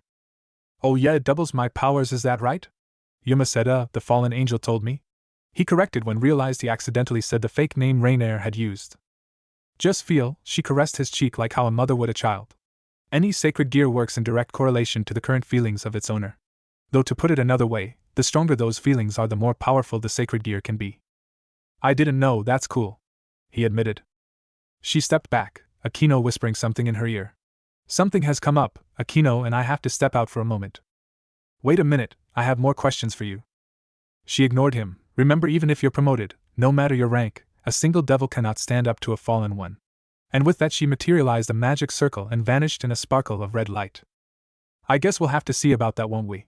He muttered to himself. You're going? Kiba had asked him. Kiba was a handsome young man his age, with short blonde hair, blue eyes, and a mole underneath his left eye. He also wore the standard Ko attire. Yup, there is no point in trying to stop me, he told them. You're going to get killed. he stated. Well, I can deal with that as long as I can get her out of there, Issei said in confidence. That's very brave, very stupid too. This is suicide, he warned. It's none of your business, he shouted angrily. He heard the sound of a sword rustling. I'm coming with you. Kiba now had a sword strapped to his belt. What? He asked in confusion. Weren't you listening? Kiba asked. The president basically said that if you get into that church you're promoted. But she also said you wouldn't be able to do it on your own. Yeah? He asked, not following at all. So we're gonna back you up and there is no way in hell we're gonna let you go without us, so you might as well save your breath, dude, Kiba stated. Kaneko too? He asked. There's nothing else going on, was her short reply. It had all turned out all wrong. After showing up at the church, they had been ambushed by that insane priest named Fried Selzen. After defeating him with teamwork, he had retreated. Then Kaneko found an underground tunnel that led to a large room. In the room was Asia. Asia had been crucified. It was there he saw her Rainier. Rainier had ripped out Asia's twilight healing right out of her. He had taken her limp form and ran. Fried had come back with more priests to fight against, and they had stopped Kaneko and Kiba from following. He laid Asia onto the church pew, her left breast exposed to the world. Hang in there, come on. Once we get out of here you're free, stay with me. You have to fight, he told her. She lifted her hand up and he grasped it with his own. That's it. Stay strong. I know it wasn't a long time, but I'm so blessed to have made a friend like you. She spoke weakly. Tears welled up in his eyes. Stop, it isn't over, okay? We're gonna be friends for a lot longer than this, you hear me? When you feel better we'll go to karaoke, or I'll teach you how to bowl, or you can't give up, damn it. She was crying too. You'll be letting my buddies down too, you know. You still have to meet them. I know they'll love you. I know they may come off as a couple of pervs, but I swear they are actually great guys once you warm up to them. And you will. Man, are we gonna have a story to tell them after this? We'll all need a crazy night soon, huh? Where should we go, you think? I wish it could be different. It would have been great to have grown up in this country and gone to your school, she said. You still can, the school will be a lot more fun with you there, he promised, but the tears flowing freely down his face contradicted this. She put her hand on his cheek. I never wanted to make you cry, oh Issei. I'm sorry, goodbye. And her eyes closed as her hand fell limp at her side. Silence. Why? Why does she have to be the one to die? She's a healer, she could have helped people. If her gift is just to heal those in need, then doesn't that mean you have a purpose for her? It makes no sense. Damn you, he wailed. Asia didn't do anything to deserve this. Please give her back, please. All she wanted to do was make friends. She had one in me and would have made so many more. Is this my fault? Are you punishing her because she made friends with the devil? I'm sorry, okay, just give her back. A demon asking for forgiveness in a church. Rainier interrupted. What an insidious sense of humor. There she was, sitting right next to him and the person she murdered. What are you doing here? She pointed to cuts she had received on her arm. Ugh, how tacky is this? Some knight did it to me on the way up here. Where are Kiba and Kaneko? He questioned. She activated Twilight Healing, its green glow lighting up the room as her wound was healed. Wonderful, huh? No matter the injury, I heal instantly. A perfect gift for those of us who no longer have the benefit of divine protection, wouldn't you say? She mocked. She clasped her hands in a praying fashion, and now I'll never risk losing my rank in the underworld. O great Azazel and Shemhazai, I'm prepared and ready to do your works, she prayed. What does that matter? What does that have to do with Asia? She wasn't a threat, she didn't care about power, he screamed. Rainier stood up from the pew. Unfortunately for those with the sacred gear, this is their destiny. That is such bullshit. She never wanted to use it, she just wanted to live in peace, he yelled. Out of the question. Why? Humans don't have the ability to survive in their world with the sacred gear. Even if they choose to use their power for good, they are seen as different, and would be tortured out of fear.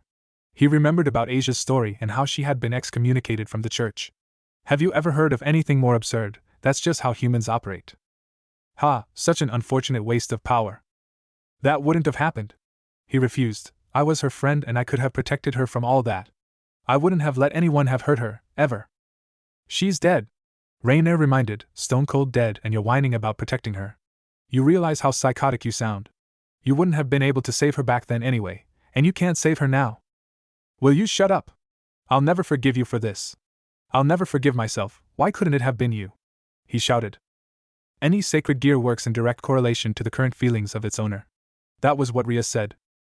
I want her back, he yelled in rage. To put it another way, The stronger those feelings are, the more powerful the sacred gear can be. I want Asia back. Dragon boost. He screamed in rage as red and green energy surrounded him and his sacred gear. He charged at her. She used her wings to fly away and dodge his strike. You don't pay attention, do you? There is nothing you can do to win even if you tripled the power you have. Only rage-filled screams left his mouth. She dodged another strike, and you're still trying to test me. This time she hurled a pair of light spears, each striking through a leg. He tried to rip them out. Light is toxic to devils, just touching it scorches your bodies. It said it's the most intense, worst pain a devil can endure, so what do you think, is it true? She asked. Even through the pain he ripped the spears right out of his legs, a similar pain engulfing his hands. What do I care if it is? This is nothing. Nothing compared to what Asia went through. I'll put up with anything for her. He yelled. You know, I really am impressed, a lower-class devil making it this far. That power is something to be reckoned with, she admitted. He fell onto his ass. What's happening? He questioned. Not that it's gonna do you any good though, she continued. I just wanted to make sure you got your kudos for doing so much better than expected for a devil from your class. His breathing became ragged. That's it. God isn't gonna help me. I'm a demon now. What was I thinking? I need to call Satan. Looking up, tears welling within his eyes. I'm a devil now too, so what do you say? Just this once I need a little help. What are you mumbling about over there? Is all the pain driving you mad? She taunted. Using all his strength to stand, his sacred gear glowing within the darkness. I'm begging you, I won't ask for anything else after this. What's he doing? Rainier asked. Turn this around or manifesting his wings, let me destroy her ass. He shouted. How are you able to stand? This is impossible, that light should be burning you from the inside out. Tell me how you're doing that, you don't have the power to temper light. You are nothing, Rainier yelled. He slowly walked over to her, his legs wobbling all the way. Don't get me wrong, it doesn't tickle. Even with this strength I feel like I'm about to pass out. But I don't care. I'll fight through it if it means I can take you down. Oh. His sacred gear changed. It became more draconic, with claws and even more spikes. Releasing the energy, Rainier could only realize that energy wave is at least second level. His sacred gear shouldn't be anywhere near this strong. It's just a twice critical. Stepping forward, each step causing him even more pain. In fear, she threw even more spears of light at him, each one missing their mark. She tried to fly away, but he caught her hand. You won't get away, bitch, he yelled. No. I have the supreme power, she yelled back in fear. Cranking his hand back, he threw a punch. This one's for Asia. He struck her, and sent her body crashing through the nearby glass window. That felt good, he admitted. He landed and Kiba was right beside him. Kiba slung his arm over his shoulder. Haha, look at you handling that on your own. Yes, what held you up? He asked. I was instructed to stay back. Rias's orders, sorry, Kiba admitted. Seriously? He asked in disbelief. Seriously, she called out, now standing in the church. I believe in you, I knew you would defeat her. You did? He asked in disbelief. Once my business was finished, I found my way to the basement of the church and arrived just in time to see Kiba and Kaneko having a free-for-all with a bevy of fallen angels, she stated. I don't know that we wouldn't have gotten out without you, Kiba admitted. Man, I'm sorry I missed it, Issei stated. Kaneko entered the church, dragging a defeated Rainier. Someone order this? Kaneko asked. You must be Rainier, lovely entrance. I am Rias Gremory, also known as the next head of the House of Gremory. She introduced herself. Gremory, Rainier repeated, you got to be kidding. It's wonderful to meet you, what a shame we don't have time to chat. But sadly she dropped some black crow feathers onto the ground. It's time to meet your friends I disposed of earlier. They were rather rude to me. So you killed them? Issei asked in disbelief. Ria's fuse is long, but when pushed she lives up to her title of the Empress of Annihilation, Kiba informed. Damn, didn't know I was part of such a hardcore group. Issei stated, neat. Why would the heiress of Gremory dare such a thing? Rainier questioned. She answered, well, since you asked, I discovered multiple fallen angels had plans to attack this town. Normally I would have stayed out of it, but they seemed insistent on targeting my team. So you did it to defend me? Issei asked. She turned to him. Look at you, I didn't see your sacred gear. He showed his new gauntlet. Yeah, I don't know what happened, it just freaked out and turned red. It's called a Red Dragon Emperor, which explains a lot actually. She turned back to the downed angel. Do you see this, Rainier? You weren't defeated merely by a twice critical sacred gear after all. No need to feel too embarrassed. What? She asked. The one Issei uses automatically doubles its wielder's power every 10 seconds, allowing him to transcend both God and Satan at will. It's one of the 13 varieties of Longinus. The strongest level of the Red Dragon Emperor is called Boosted Gear. So this sacred tool and the ability to destroy God is in the hands of a child, Rainier thought. The one downfall is that it requires a decent amount of time to start into its immense power. The only reason he was able to beat you was because you let your guard down. If only you had learned the lesson earlier, she admonished. Issei, please. Her voice was pitched higher like Yuma's had been. I'm sorry, I know I said some mean things to you, but I didn't have a choice. I had to fulfill my role as a fallen angel. Yuma. He muttered in disbelief. I mean, would I still be wearing your gift? She asked. It was the scrunchie he had given her on his date. Please don't tell me you forgot. You bought it for me, don't you remember? She pressed harder. Go away. Why do you still have that thing? He questioned out. How could I possibly get rid of this? It reminds me of you. She pushed. Kaneko, you ready? Kiba asked, she noted. They both tried to walk up to them, but Rias had just outstretched her hand, signaling for them to stop. You wouldn't hurt me, would you, Issei? Rainier asked. Shut up. He managed to mutter out. I don't buy it. Rias, please, I can't do this. He turned around. Channeling red magic within her palms, she stated. You've toyed with my servant's emotions for the last time, begone. She then blasted her with a bolt of power of destruction, leaving nothing but black feathers. Kneeling next to Asia's cold, dead body, all he could feel was regret. Tears cascaded down his face. I'm sorry, you all came to help me. I've fought as hard as I could and still I've failed. She's gone, Asia, please forgive me, Issei stated. You have nothing to apologize for, this world is still new to you. Nobody here is placing blame, least of all Asia, Rias stated. But he was interrupted, a glowing light could be seen above them. It was an orb, with silver rings inside silver rings that he recognized. It was twilight healing. These are beautiful, shall we return them? Rias asked, reaching for the sacred gear. Snatch. A small figure grabbed the rings out of the air. Sorry to interrupt the mood, but I'll be taking these. A voice echoed throughout the room. Just then a hooded figure entered through the door. The figure wore a maroon-colored cloak with a hood designed to resemble a serpent's head, with white, red, and yellow markings that resemble eyes. Who are you? Rias questioned, her magic flaring within her palms. Me? The figure questioned, the voice was male. He then lifted his head up, and even though the hood still covered half his face, he had recognized him instantly. Silver hair, tan skin and round glasses, this was Kabuto Yakushi. Kei Kabuto-sensei? Issei said in surprise. Issei, how do you know this man? Rias questioned, not taking her eyes off the figure for a second.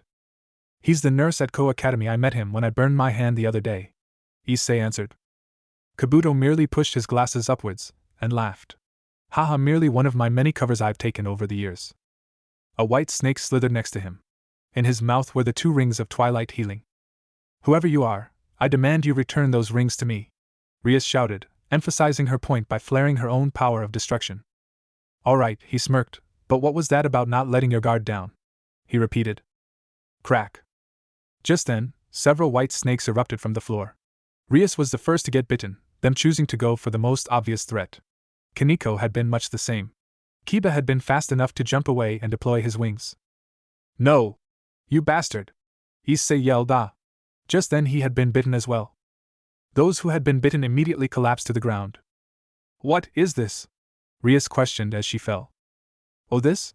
Kabuto answered, it's just a little thing I whipped up to help deal with supernatural creatures like yourself. Don't worry, the paralysis is only temporary, he informed, referring to the snake's venom they had been subjected to. She felt her eyes get heavy, and soon lost consciousness. But you might go to sleep for a while, he continued. Now to deal with that pesky knight of yours, he mocked, and your queen, he stated, as he dodged a thunderbolt that nearly struck him from behind. Akino, who had seen the figure enter the church from outside, was suddenly bitten by another snake sprouting from the soil, leaving her paralyzed on the ground.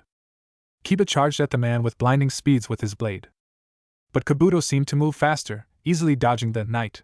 Kabuto's hand seemed to glow blue, using his chakra scalpel to cut straight into the blonde. Kiba collapsed not long after. All of this happening within seconds, leaving Kabuto the only person conscious.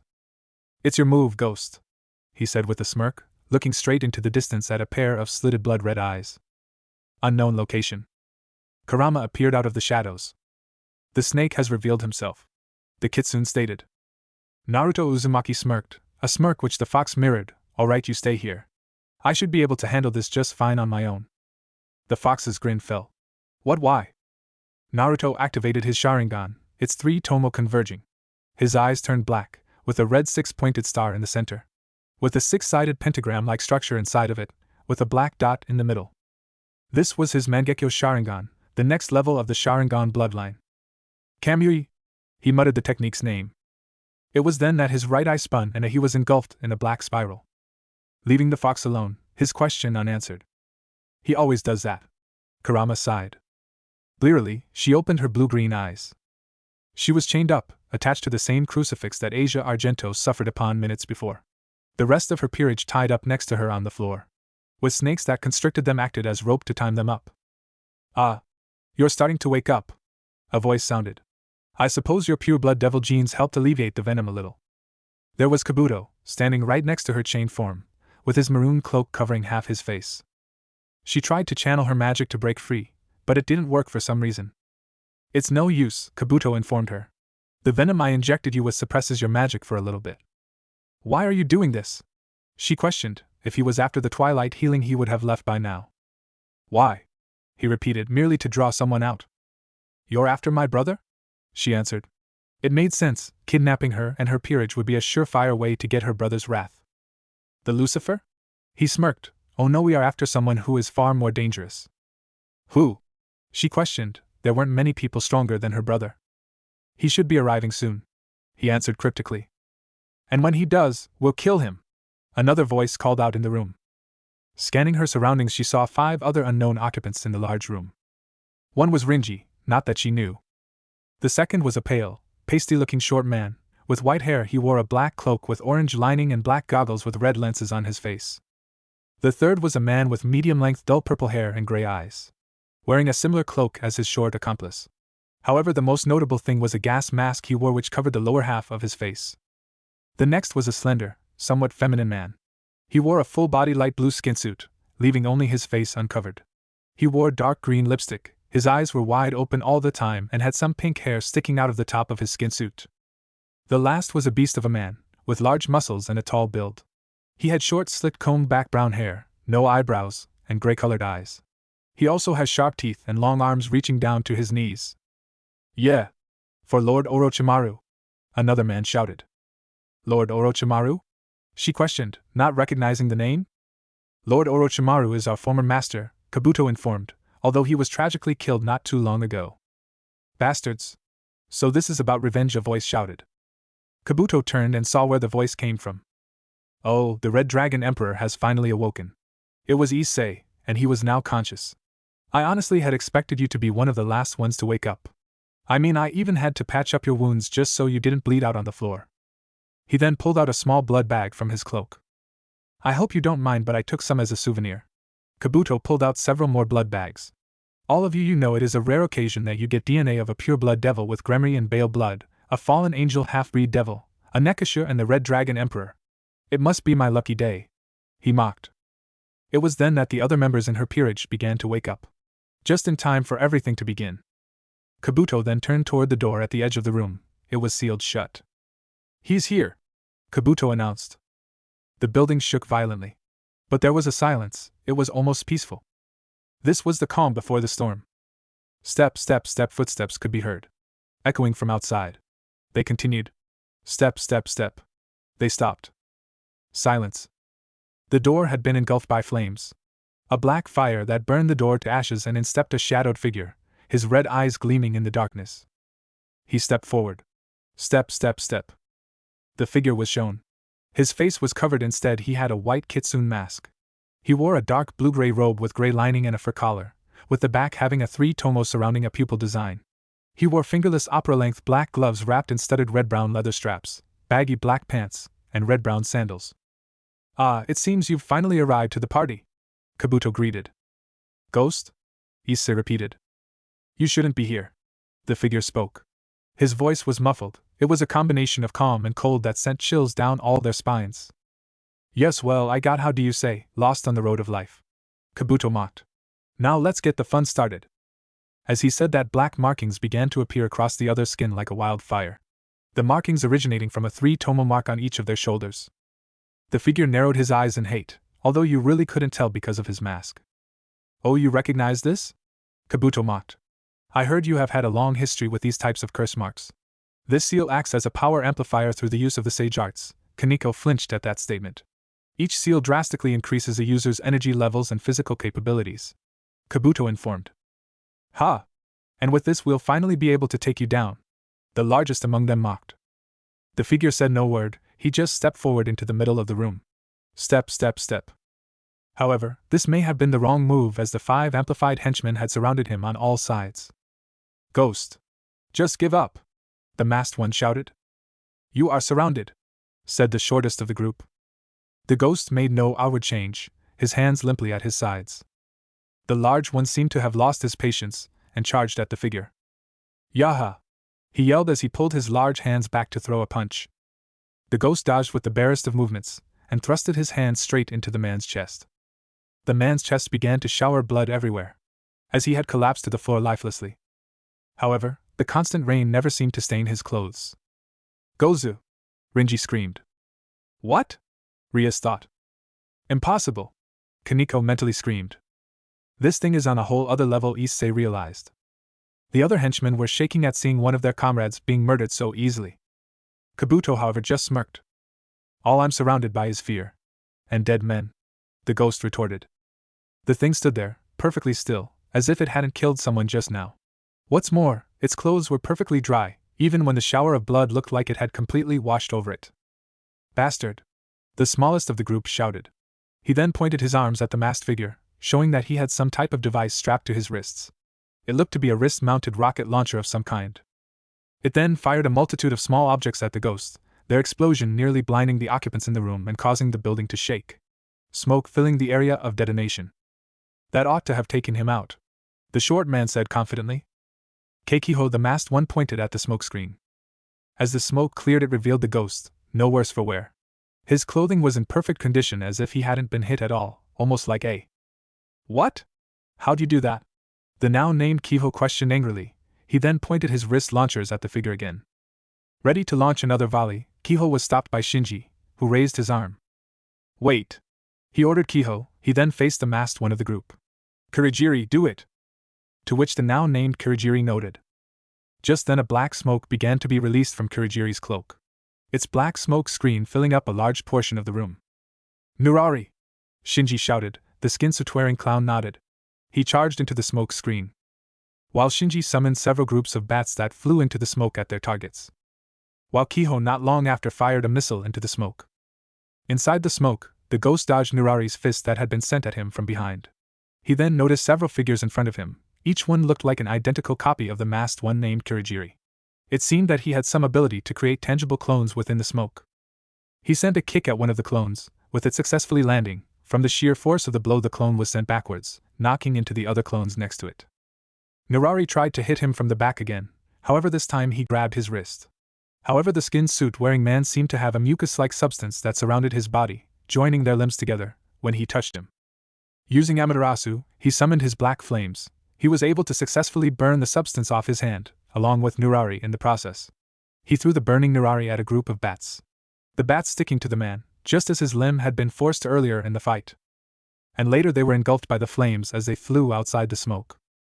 Jumping up, narrowly as another group of bats was set to hit him. The bats, however, instead of hitting him, they hit another set of Kurigiri's clones. Grabbing the missile out of the air, he spun around and launched it back at the opposing direction. "He really is something," Kabuto stated, with a hint of admiration in his voice. Watching the carnage ensue, he could tell each step was heavily planned out. Nurari had apparently been set aflame, him flying out of the smoke directly onto Kurigiri. The black flames engulfing them both as their screams echoed throughout the room.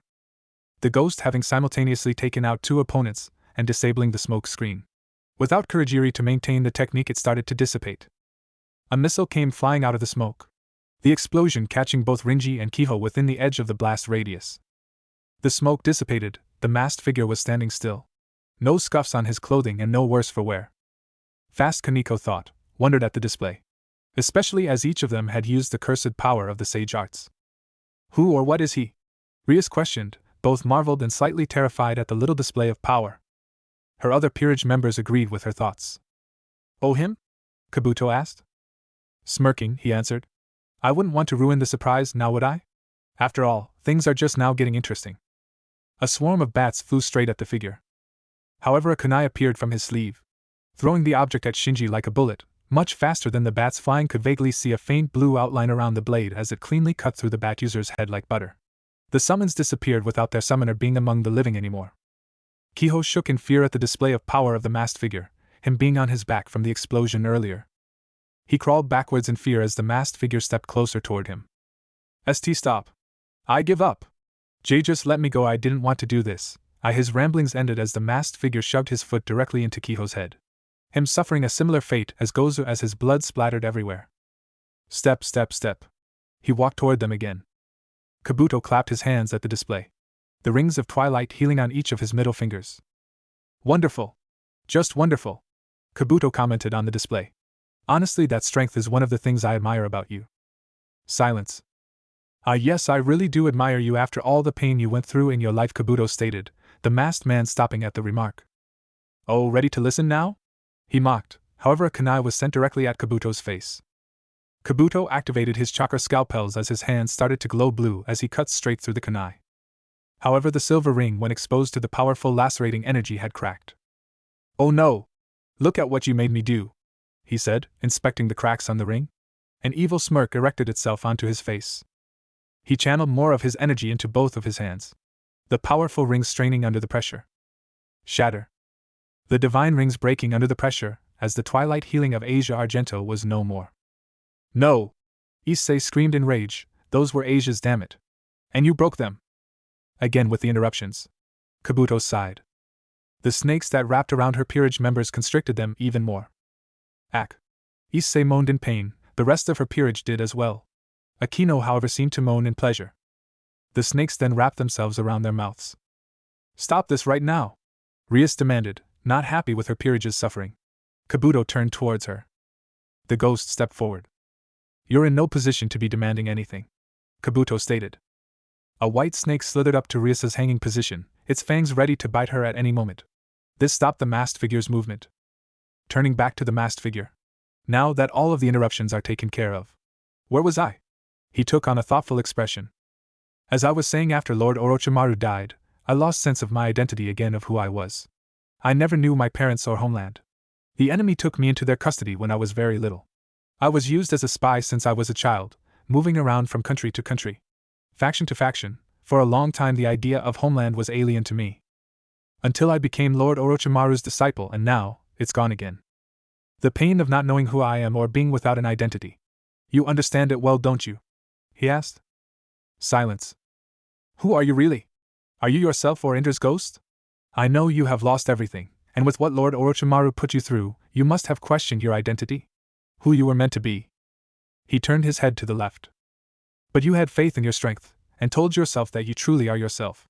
You forged your own identity, in doing so you overcame everything. That's why you're confident, and you have no doubts at all about your identity, and why you found friends who accept you so readily. But my story is different. He pulled his hood down. Instead of reaching beyond Lord Orochimaru, I stubbornly kept clinging on tightly to his power. He took off his glasses. Now I have an idea about what you must have felt about yourself. You made me see, and so I decided I would be like you. That's why my path is clear to me. He turned his head, revealing the left side of his face. It was like an infection. His left side was white and scaly, like that of his snakes. Kabuto's eye became yellow with slitted pupils, around which were characteristic purple clan markings. I'm going to use what I've absorbed of Lord Orochimaru to become a better, stronger Kabuto Yakushi. Shock was evident on everyone's faces. I will find a new identity. And you've given me a clue as to how. That is why I'm so grateful towards you. Lord Orochimaru is a symbol of renewal. He will live inside me as a reminder of what I must overcome. That's right. I took a part of Orochimaru's corpse after you had defeated him. And then I simply grafted that piece right onto my own body. He showed his left arm, which had a similar pale color and scale texture to it. And since then, you won't believe the life force it's given me. Every day I can feel it steadily consuming my entire body. It's amazing. It's unbelievable. I have to fight desperately, just to avoid being completely subsumed by it. Every day I feel my will to surpass Lord Orochimaru reaffirmed to me. He shouted. You are a fool. the masked figure spoke. Kabuto sighed as he put back on his glasses. Maybe, but if you want to improve, be content to be thought foolish and stupid. He bit his thumb. He then raised his hand in front of him. But even so, I'm not foolish enough to face you just yet, Kabuto shouted, as he lowered his hand. The ghost rushed toward his direction as he shouted, summoning Jutsu. The church was completely destroyed. In its wake was a giant three-headed snake. Kabuto was nowhere to be seen. Off to the side of the wreckage, a black spiral appeared out of thin air. Out stepped the masked figure that had been in the church seconds before. Observing his surroundings, he spotted the giant snake. Holding out his hand, his right eye spun, a black swirling orb seemed to materialize within his palm. Its black orb seemed to grow larger, gaining 4 white curved blades on each of its sides. He pulled his hand back, and threw the large mass of magic. Inferno style, Raisin Shuriken, he thought. The technique flying at its target like a bullet. It striking the snake and released a large explosion of the black flames of Amaterasu. Its 3 heads screamed in pain as it felt flames that burned at the same temperature as the surface of the sun. It collapsed to the ground not long after, dead. The masked figure staring at its lifeless form. His left eye spun, a black spiral appeared out of it. However, instead of sucking the figure in, it released the occupants from its pocket dimension, throwing the now freed Rias, Akino, Kaneko, Issei, and Kiba. "Oh wow!" Issei groaned from the rough landing. "Where are we?" he asked. Issei surveyed his surroundings, seeing the masked figure walking away from them all, his back turned. "Where's Asia?" he asked worriedly, not seeing the dead body of his friend. He heard footsteps in front of him and saw the masked figure holding her cold, dead body bridal style. Her body had severe burns and she was covered in dust, but he had recognized her instantly. It was then that Asia's death hit him. "Asia!" Issei cried, clutching onto her crisp body. The masked figure didn't say a word, turning as he walked off. "Wait!" Rias called. The masked figure stopped and turned his head, showing his blood-red eyes with 3 tomo. "Who are you?" she asked. He didn't answer, he only turned and walked forward as he disappeared within a black spiral. 1 week later. "Ria-tan!" Her brother's voice rang throughout the ORC building. "I was so worried when I found out what happened. Why didn't you tell me?" her brother questioned. Surzex is a handsome man who seems to be in his early 20s. He has shoulder-length crimson hair and blue eyes, which Hain inherited from her father's Iodicus, similar to her own. He wore an expensive-looking black suit with gold lining, matching pants, a white shirt and red tie. Honestly, he very much looked like a male version of herself. "Surzex-sama, I'm fine and there is no need to worry," she reassured. Surzex frowned. "Yeah, I know, but you were kidnapped. And if you didn't save yourself, you could have been hurt badly." That had been the story she had told Sona. That she and her peerage had been ambushed and briefly taken hostage. Then she had managed to free herself and her peerage. However, the assailant had fled and left behind a very dangerous toxin. It had to be sealed off with a barrier for the safety of the town. It had been the best thing she could think of to get her off her back. She had neglected to tell her friend about the masked individual, and she would continue to do so for the time being. At least until they received new information on him. Something about the man seemed familiar, and it was bugging her. Her queen, who was standing right beside her, interjected. "Yes. You're right, and the way that horrendous man had tied us up like that, I felt so dirty." Her words were contradictory to her actions. Akino was currently rubbing her thighs together with a heavy blush adorning her face. Ignoring Akino for the moment, she spoke, "But the point is, that we're fine. So you can get back to your duties, and how did you get away from Grafia anyway?" Surzex rubbed the back of his head. "Oh, that, I kinda of teleported here when she wasn't looking," he said with a laugh. It was then that Issei walked into the room. An intense aura of depression seemed to radiate off of him. "Hey Bucho, are those weird black flames gone yet?" he asked, not paying attention to the occupants in the room. He walked over to the unoccupied couch and unceremoniously plopped himself face forward. "Black flames?" Surzex asked, his mind running a marathon at this new information. Thinking quickly, she told him, "The assailant used intense black flames that didn't seem to stop burning, and to answer your question, Issei, the black flames disappeared last night." "I see," he stated. However, she could see the cogs turning inside his head. Though he pushed this information to the back of his mind for now. "Look, Rias," he told her, "the point isn't that you're fine. It's that we're worried you didn't tell us. Not just me, but mother and father as well. We all care about you and just want you to be safe.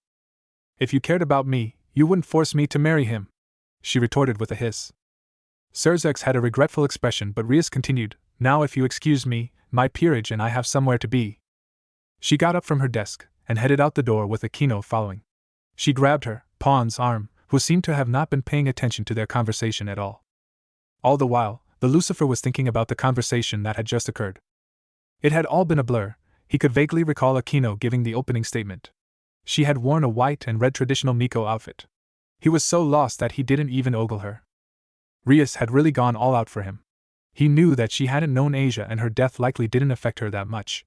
But she still had gotten Asia a large amount of white flowers, an extravagant white dress, and she even paid for an expensive-looking casket. But none of those things could bring her back. Asia Argento was dead. They had decided to bury her outside the destroyed church, it being a fitting place for her to be buried. They had just been waiting for those black flames to dissipate so they could host a funeral. He didn't know how long he stood there. Minutes? Hours? Days? He just stood there, staring at her grave. A grave he had caused, he failed to save her, and she had paid the price for it. He vaguely heard footsteps. Issei. A voice called out. He turned slightly. It was Rias. She wore a black dress, it looked nice on her, and she was holding an equally black umbrella. I think it's time to go inside, it's raining. Oh, so that was why his face was wet. He had just chalked up the moistness to him crying. Now that he paid attention he could see that, yes, it was raining. A constant downpour of water from the dark stormy clouds.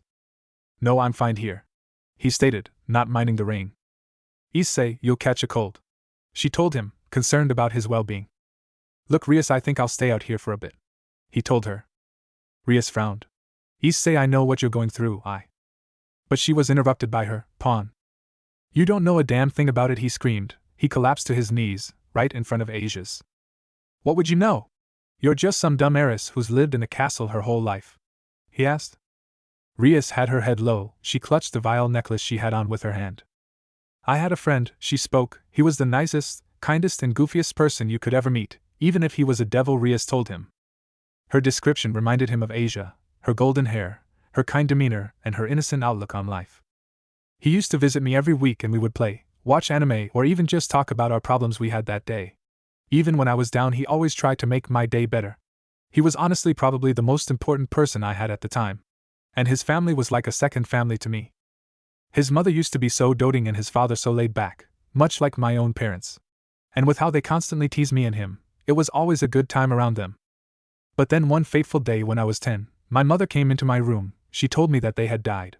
That their entire compound had caught fire and their entire clan had perished. I know it seems ludicrous that a clan of powerful devils died in a common house fire, but that's what happened. We had their funeral, there were no bodies to bury. When devils die, they don't leave bodies. You just vanish, fade away, and then you're gone. She put her hand on his shoulder. So that's why I do know how you feel. Not being able to save someone you love from death. Believe me, if I could revive him I would, but I can't. Issei stood up, his head was low, his hair shadowing his eyes.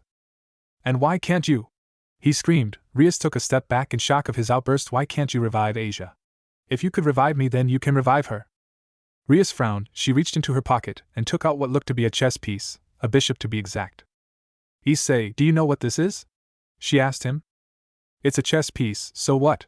He said, irritated from the question. Close, but it's what we devils call an evil piece. This piece has the ability to convert living creatures into half-devils. She informed. Of course there are exceptions, one of those being, if a body is too damaged, the revival will not prove successful. Issei's mind was at work, one of the rare occasions it wasn't used to think about. So, his hand was clenched. If we hadn't been attacked, Asia would be here right now? Rias, noticing her pawn's hostility, tried to calm him down. Issei, she was a holy maiden, she's in heaven. She is happy in the eternal paradise. The life of a devil isn't for everyone. She was a nun, her sacred gear was destroyed. She wouldn't have been able to make it as a devil. She handed him the umbrella she had in her hands, not caring that she was being rained on, and she walked away. All the while, Issei was shaking in rage. Flashback 9 years ago.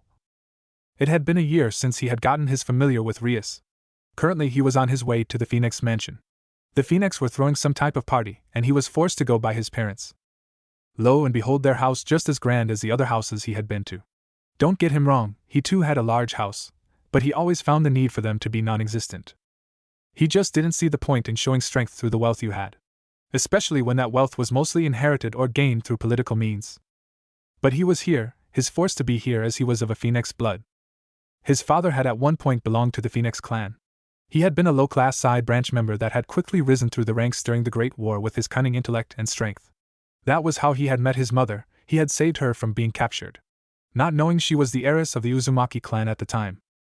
They had continued to meet in secret and later fallen in love and gotten married shortly after the Great War ended, with Minato marrying into the Uzumaki clan. With his father previously being a member of the Phoenix clan, he had gained some of their skills.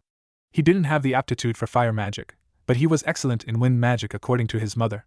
He had also gained a regenerative ability as well, which had been super useful at times. He could also produce phoenix tears, however he didn't like producing them, so he tried to avoid it. From his mother's family he had gained a large amount of magic. That was something his clan was known for. He had also gained the clan's ability to awaken the Sharingan, which was a technique that members of his clan could awaken, where he was in the familiar forest. His clan mainly used it for things like seals, which were another thing their family was known for. Being ushered inside to the ballroom, his parents promptly left to talk with the other guests. This left him alone, so he had decided to go to where the other young devils were hanging out. Spotting someone he knew, he approached them. "Hello, Sona," he greeted. Sona Citri was a young bespectacled girl his age with black hair styled in a short bob cut and violet eyes. He had met Sona through Rias, the two having had a good friendship and rivalry with each other, at least according to Rias. "Greetings, Uzumaki-san." She greeted him back. "Oh, come on, Sona, we've known each other for years. I think you've earned the right to call me Naruto by now," he told her. She adjusted her glasses and said, "And as I've told you a multitude of times, I will refrain from calling you in such a personal fashion." He frowned, and was about to retort before he was interrupted. "Naruto-kun, you know no matter how many times you asked her, she won't abide by your wishes." A voice spoke. It was Rias. "After all, she's too uptight for things like that," she teased. "By uptight she means, too refined for such lack of proper manners." Sona glared back. An arm hooked around his shoulder. He smiled because he knew who it belonged to. It was a handsome young man with black hair and violet eyes. He is very tall and has a muscular build due to the extreme training he has done. This was Rias's cousin, Sarorg Bale. He had met him shortly after word got out that he killed a demon boar. He was a pretty cool guy once you looked past the constant training he put himself through. "Oh, come on, Sona, learn to be less uptight sometimes," Sarorg told her. "I believe I am acting appropriately to our current setting," she retorted, gesturing that they were currently at a ball. "Perhaps a battle maniac like you might stand to learn to be more uptight in the future." Sarorg laughed. It was a pretty well-known thing that he was known as a battle maniac among the others. Speaking of battles, he spoke, turning to himself. "Want to come over for a spar sometime? I can tell you've gotten stronger since our last one," he asked him. He noted, "Sure, we can do it, Ween." He was interrupted by another voice. "Ha, him getting stronger. He's just a half-blood phoenix, from a middle-rate clan not even part of the 72 pillars." Riser insulted. Riser is a tall and handsome young man in his teens with short blonde hair and dark blue eyes. Riser was the third son of the Phoenix family, so it was obvious why he was here. He and the others had never liked him for his arrogant attitude and generally playboy wannabe attributes. Riser had an idealism that since he was a high-class phoenix with immense regenerative abilities that made him invincible. In accordance with this philosophy, Riser had always tried to put him down on account of his father originally being a low-class phoenix. Him being worse, as he, despite being a high-class devil, is only a half-blooded phoenix. "Hello, Riser, it's certainly distinctive that you are here right now," he greeted, holding back what he wanted to say. His mother wouldn't be pleased if he got into a fight, at least when he starts it. "As it should, Riser has honored you all with a glorious presence," he agreed, not taking the hint that it may not have been a compliment. "Don't you have any more women somewhere else to ogle at?" Sarorg asked. Riser turned to Sarorg and laughed. Well, if it isn't the destructionless Bale. If it isn't the immortal chicken," he retorted back. Riser scowled at him, but decided to change the subject. "Isn't it lovely that Riser's family decided to host such a grand party? Riser knows you must be delighted, seeing as how you rarely get to attend things like these, with you being denounced as heir and all." Sarorg stepped forward. "Not as lovely as when I'll smash your face in." "Riser would like to see you try, you faulty Bale," Riser goaded back. Rias stepped in to try to quell the impending argument. Boys, why don't we calm down for a little while? We wouldn't want to cause such a scene right now." "You are absolutely right," Riser agreed. "You have always been a smart one. Riser can tell you will grow up to become a beautiful woman." He went to grab her hand. She tried to pull away, but he forced it back as he leant down to kiss it. He grit his teeth. He could tell that Riser was making Rias uncomfortable. "Hey Riser, why don't you go and get Rias some wine? I can tell she's rather parched," he asked. Surprisingly, he had complied. He guessed Riser was trying to act chivalrous. Rias gave him a grateful look. She didn't like Riser that much. He offered her his hand. Why don't we get out of here before Riser comes back? He asked. She took a moment to think. She then took his hand and agreed to Naruto's proposal. As they left, Serorg had one thing on his mind. They have totally forgotten we were here, haven't they? Pretty much, Sona stated. Want to get some wine?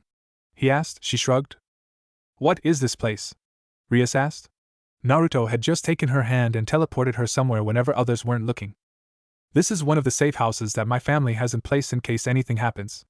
It's just outside of a small town in the underworld named Konoha, backwater territory.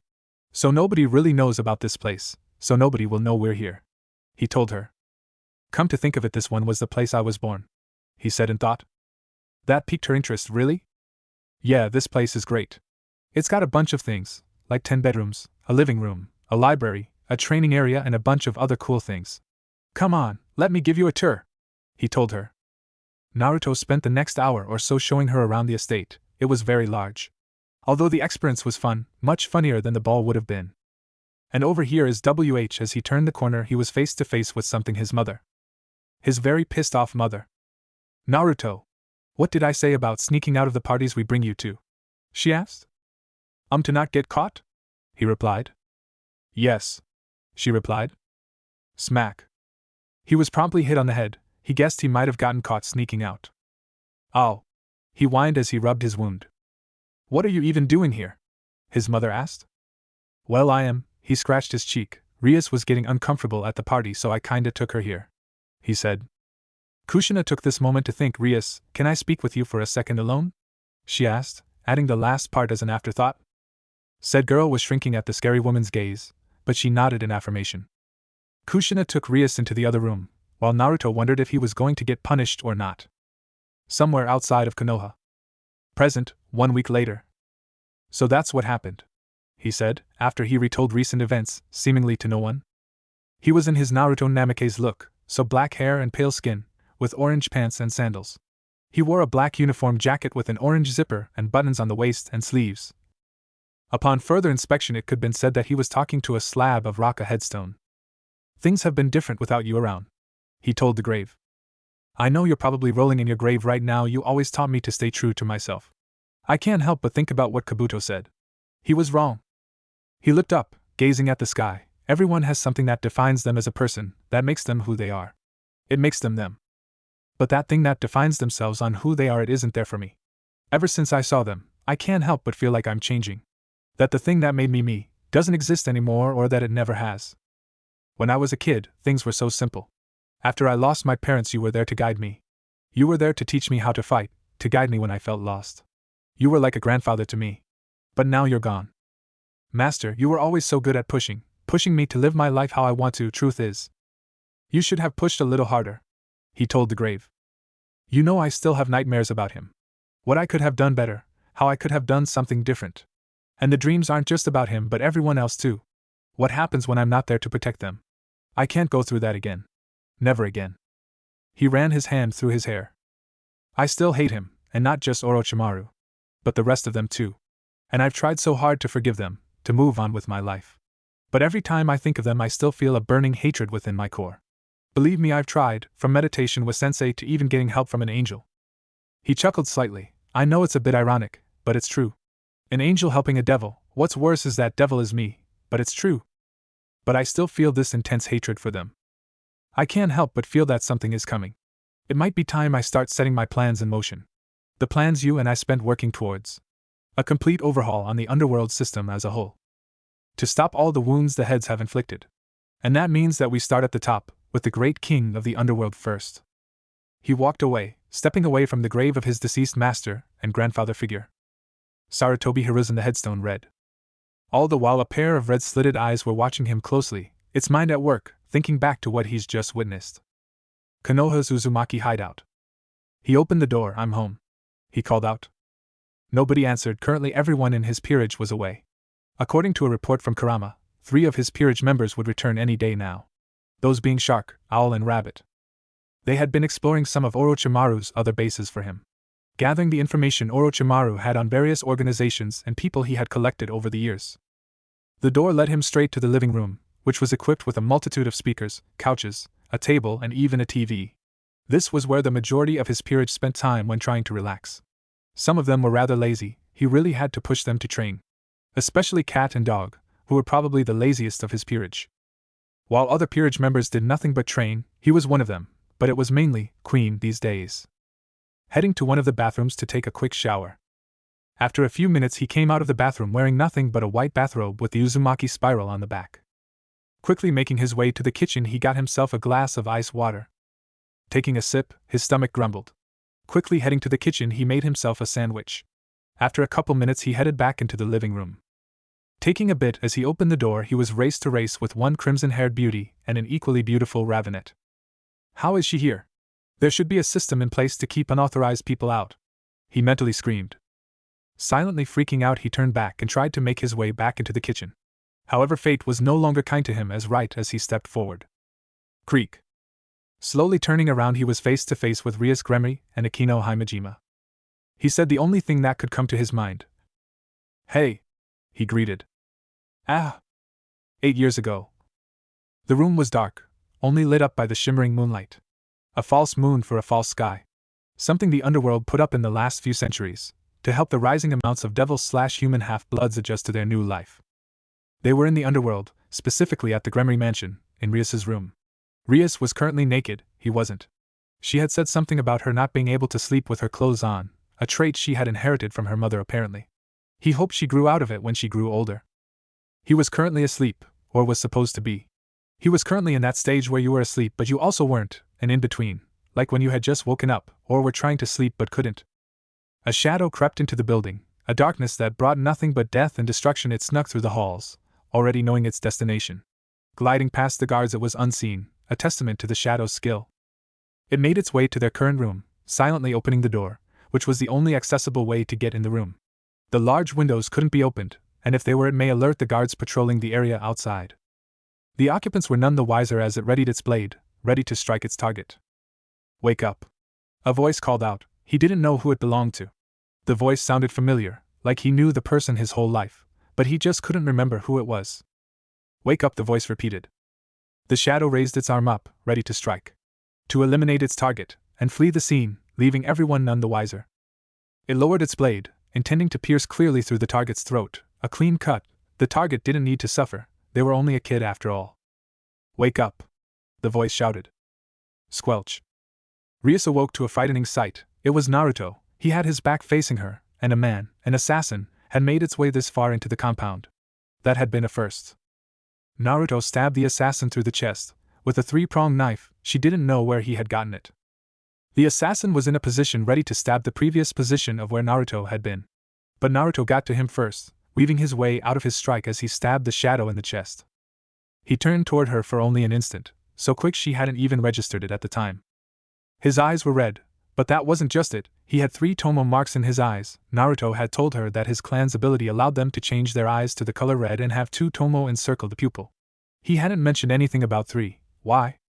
His eyes were glaring at the assassin with hate, just like in the forest, and just like then, that look didn't suit him at all. Flash. And just like that, with a bright yellow flash, another man appeared in their room. It looked to be an older version of Naruto.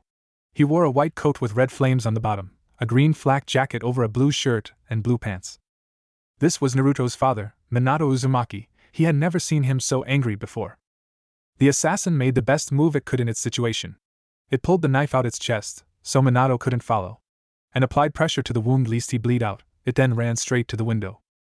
It didn't stop, breaking through the glass in the process. Minato had 2 choices: go after the assassin and apprehend him, or check on the 2 children to see if they were alright, and hope the guards could catch the assassin as he left. He was a father now, not a warrior anymore. He knew what choice he'd make. As he went to check back on the kids, he saw something had changed. His child's eyes were a blood red with 3 tomo. This was bad. He wasn't supposed to manifest 3 unless. He needed to talk to his son, now. Not bad. The disembodied voice said. He had barely registered it though. Because he collapsed into a deep sleep. The awakening was too much for his young body. He fell into unconsciousness. Unknown location. A few hours after the assassination attempt. Are you certain? A voice spoke. The figure just nodded. It was the assassin from earlier. A blast of red and black magic engulfed the assassin, leaving nothing in its wake. Not even ashes were left. for they were destroyed as well. If the Indra is alive, this changes everything. The figure spoke, actually worried. He then took out a small paper. It was a business card of some kind, with a summoning circle. On the back of the card was a red cloud. Present day, few hours ago. Rias awoke in the middle of the night, frantic about something. She had just had a dream about that fateful night so long ago. It happened about a month before the Uzumaki clan had all perished. She had repressed the memory, not wanting to remember it, but with recent events she had guessed they had resurfaced. And if they were true, it changed everything. A few hours later, Rias was at her desk in the ORC building, staring attentively at books. She had her glasses on which, being a devil, did nothing to improve her eyesight. She said they helped her focus. But she suspected Rias just like them. That was the scene that Akino Himejima walked in on. Upon further examination, the books were about devils, specifically a devil clan. An Uzumaki clan? She hadn't recalled hearing about a clan with that name before. She knew that the clan wasn't a part of the 72 pillars. Were they an extra clan? Their clan symbol seemed to be a red spiral. It was easy enough to remember. 222. Rias muttered to herself as she kept flipping the pages of a book. It seems her, King, had been so focused on her reading that she didn't see her enter the room. She pushed the book onto the table and sighed. It was so unlike her usual attitude. Rias? She called out, getting her, King. Oh. Akino, I didn't see you there, she said, finally noticing her, Queen. Akino approached her desk. I could tell you were so focused. What were you reading? Upon further observation, she saw the picture of an eye, with a blood-red iris, a small black pupil and 2 tomos surrounding the pupil. It's about the ghost, she stated. And what about him? She asked with a frown, remembering that particular incident wasn't pleasant. Kiba had not stopped training. Kaneko had been in her own little world. Those people reminded her of her sister, with them using the sage arts. Issei had been the worst. They had tried to drag him off to train, but he had quickly given up. After Asia had died, he hadn't been the same. It was unsettling, but she didn't blame him. She too had lost someone important to her in her life. Rias pointed to the book, at the eye with 2 tomo encircling a black pupil. Do you recognize this? She asked. Akino hummed and thought. I can't say I have. She told her. It was true, she hadn't seen anything like this. Rias then pulled out another piece of paper, this time with a sketch on it. What about this? Rias asked, as she handed her the paper. It was a similar design to the last picture, only instead of 2 tomo encircling the pupil, it was 3. It did look familiar. She racked her brain trying to come up with an answer, and then it hit her. Those were the ghost eyes, she stated. Rias nods. This is the Sharingan, an eye technique unique to those of the Uzumaki clan's bloodline, she said, pointing at the book with the previous picture. A dijutsu that allows the user to have increased perception, so much so that you can almost predict the future. A perfect memory for memorizing attacks. And the ability to see magic and other in conjunction allows the user to replicate certain spells and techniques, she explained. It sounds like a deadly ability, Akino stated. Rias noted. Yes, it does. Do you think this ghost is part of this Uzumaki clan? Akino asked, noticing where this was going. Rias shook her head sadly. The Uzumaki clan all died out 8 years ago. Besides, as far as I can tell, all these book mentioned is a Sharingan with 2 tomo. As far as I know, only one person I know had a Sharingan with 3 tomo, Rias said sadly. Who? Akino asked. That single question caused a wave of sadness to emanate from Rias. It was so unlike her, King. She was usually so strong-willed and confident. Rias clutched her vile necklace. Akino frowned. That necklace was one of the taboo things to talk about in their friendship. Don't get her wrong, they were like sisters, but they each had subjects they didn't want to bring up. She had her fallen angel heritage. Rias had that. This day she still didn't know the significance of the necklace. But she guessed it was pretty important to her. She seemed to have a love-hate relationship with the object. She had caught Rias trying to throw out the thing multiple times, but each time she would always go back for it. Akino, Rias said softly, do you think there is a chance that Naruto Uzumaki is alive? Who? Flashback 9 years ago. Rias, can I speak with you for a second alone? Kushina asked, adding the last part as an afterthought. Said girl was shrinking at the scary woman's gaze, but she nodded in affirmation. Kushina took Rias into the other room, and as they left, Naruto was wondering if he was going to get punished or not. Lady Uzumaki? Rias asked. Kushina was just dragging her through the hideout. She didn't know where the older lady was leading her. Come now, Rias, I thought I told you to call me Aunt Kushina, or would you rather call me Ka-san? She asked slightly teasingly. Rias was red in the face at what Naruto's mother was implying.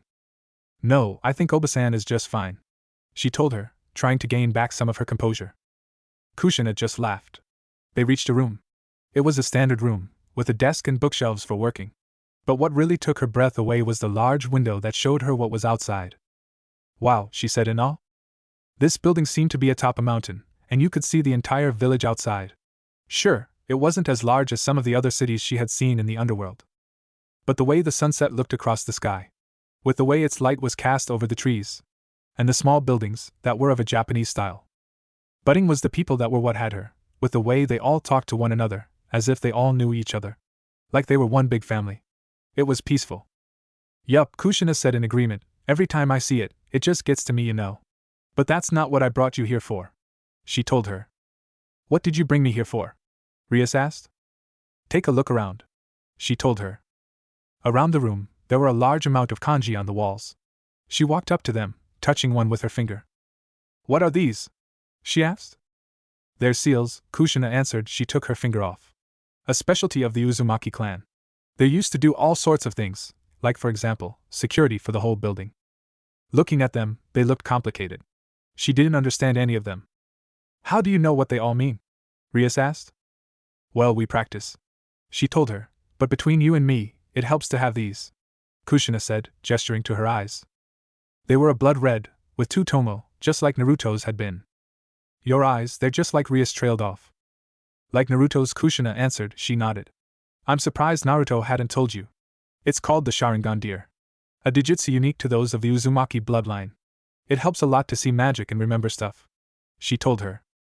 Kushina trailed the kanji with her finger, until she stopped at a group of kanji that went in a circle at the corner of the room. Here, channel your magic into this. She told her. She did as instructed. She felt a pull on her magic, and the kanji glowed a bright red. What did it do? Rias asked. It just allowed the house to recognize your magic, allowing you to enter whenever you want. She informed. Why? She asked. Why? Kushina repeated. So you can go here with Naruto whenever you want. Kushina leaned forward, a teasing smirk adorning her face. Don't think I haven't seen those looks you're giving my son. Rias blushed, and tried to regain her composure. I don't know what you're talking about. She told her. Kushina still had that smirk on her face. Oh really? Well, judging by the way you look at him, I'd say you have a bit of a crush on him. Rias blushed even more, but doubled down. I still don't know what you're talking about. Kushina frowned. Well, that's too bad. She smirked again. I was hoping when you get older, you can come here to chat. She teased. Rias knew what she was talking about. Even though they were kids, they were also devils. They had been educated on all sorts of things, including sex and alcohol. Kushina laughed. I'm just teasing. Now let's get back to Naruto. I still need to punish him. Konoha, Uzumaki hideout. Present, a few minutes ago. So let me get this straight. Your childhood friend, who's been thought dead for years, might actually be alive. And we're going to this hideout, which nobody knows about, to see if we can find a clue that he's alive, and that you're not just crazy? Akino asked. That about summarizes up our situation, Rias stated. All right, was her short reply. She was hoping she was right. She didn't know what she would do if she were. But the other alternative was that someone had stolen Naruto's eyes.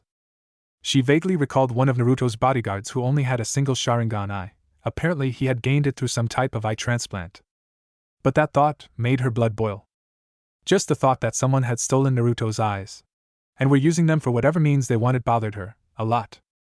There it is, she said in remembrance. It was the same building, the same hilltop, overlooking the same village she had seen when Naruto took her here all those years ago. She hadn't gotten a good look at it before, but seeing it now, it was all so beautiful. She felt a bit of the emotions overtook her. That's why she brought Akino, for emotional support. It wouldn't do for these old emotions to overtake her at the moment, not when she was so. Rushing up to the door, she put her hand out, and channeled some magic into the door. It was silent. Wow, she sighed in nostalgia. The door led her straight to the living room, which was equipped with a multitude of speakers, couches, a table, and even a TV. I remember that, she stated. In front of her was a coat on a mannequin. A coat she had seen Naruto's father wear on that fateful night they had almost been assassinated. A white short-sleeved haori with red flames at the bottom. Searching the room, she spotted something. A glass of water. Akino! Come here and look at this, she called out. What is it? What did you find? She asked a little bit too fast. Akino was now wearing Minato's haori. She ignored it for now. Look. She told her, "This glass has ice cubes in it." "Yes, that's what happens when water gets cold," Akino teased. A figure could be seen entering the room behind them. No, what I'm saying is the figure behind them was Naruto, in his bathrobe.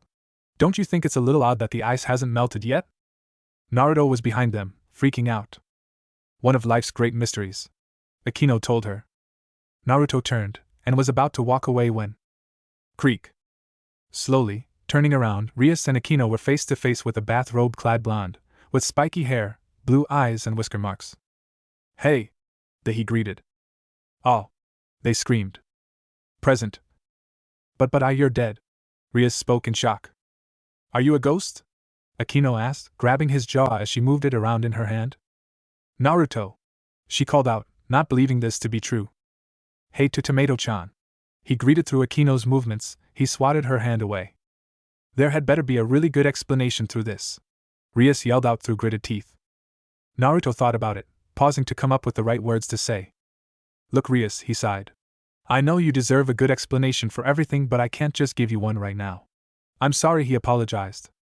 Rias's head was low, her hair shadowed her eyes. "That's it!" she yelled. Her eyes were red. "After 8 years. 8 long. All you have to say is, 'I am sorry,'" she shouted. She blasted her power of destruction at him. He dodged, the blast destroying the door and wall behind him. "My door!" he called out. She blasted him again, destroying more of the wall and a television set. And again as he dodged strike after, Akino even joined in, shooting lightning of her own. Each shot seemed to miss him and do more damage to the room.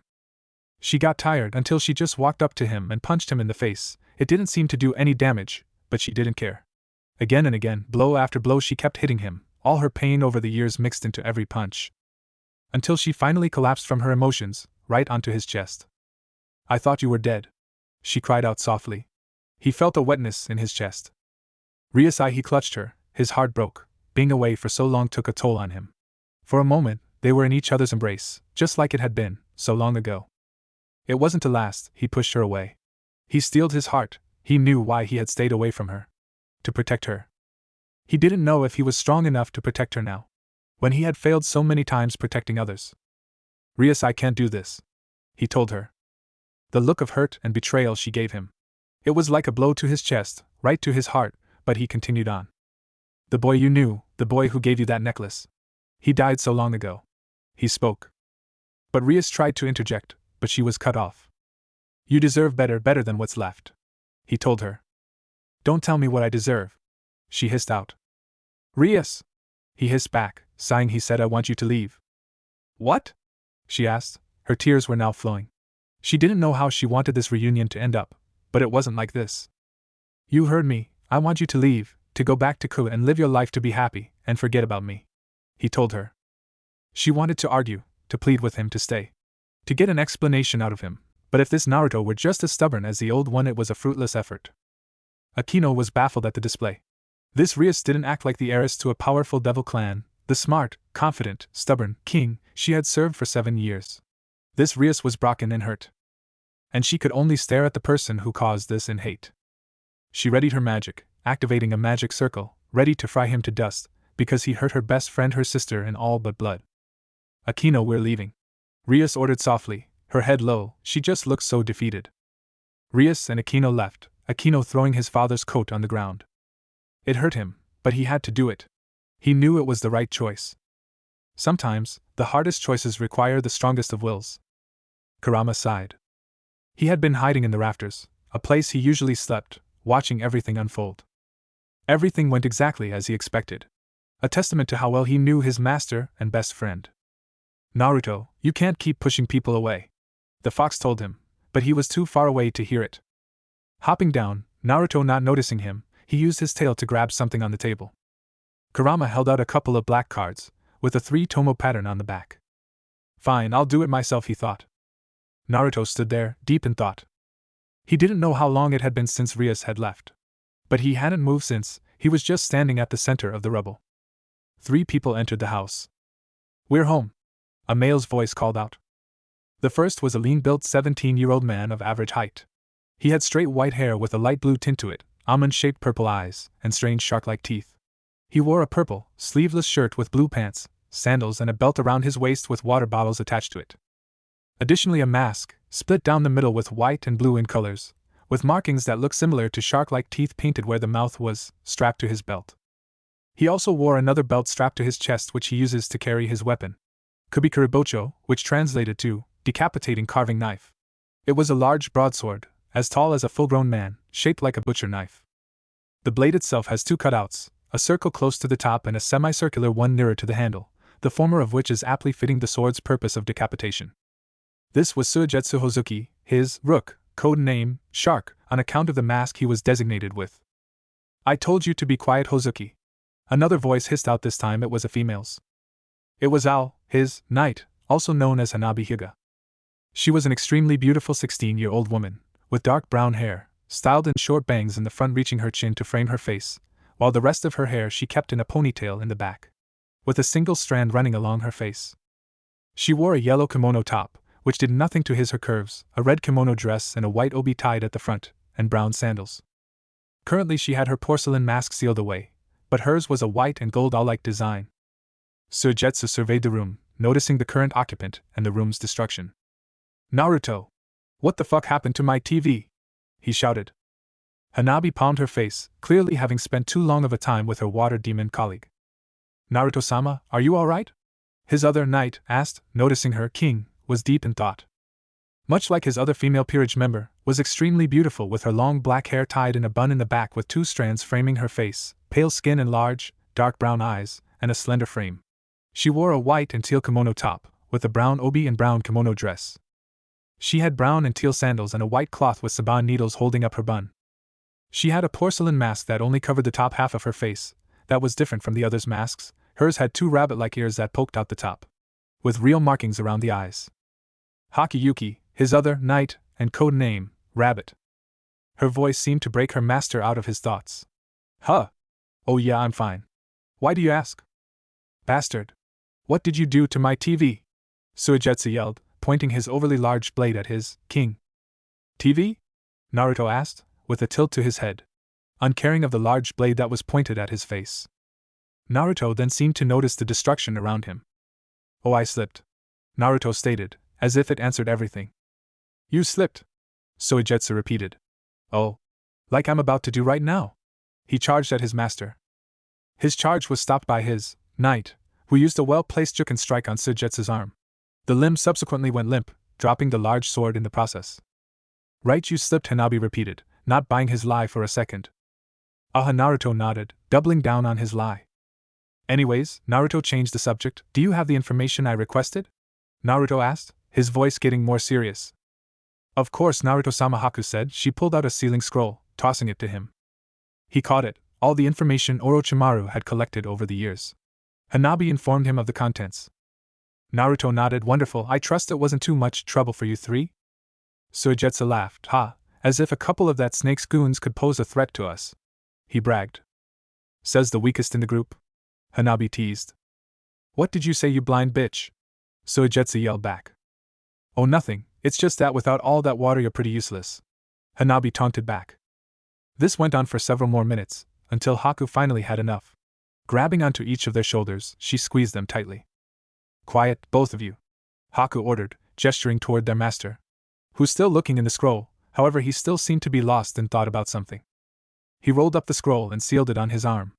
"Alright, I'm going to go train," Naruto told his peerage. "Hey, what about my TV?" Suigetsu yelled out, hoping to get his second favorite pastime sorted out. He was answered when a roll of Rio was thrown at his face, it being tossed hard enough to cause his body to liquefy to protect itself. "Go buy another one, I'll get this cleaned up later," Naruto ordered. TCH, Suigetsu was annoyed, but he complied. Naruto-sama Haku was interrupted as Naruto used his space-time technique to transport himself to his pocket dimension, where he opted to train his more destructive techniques. "He always does that."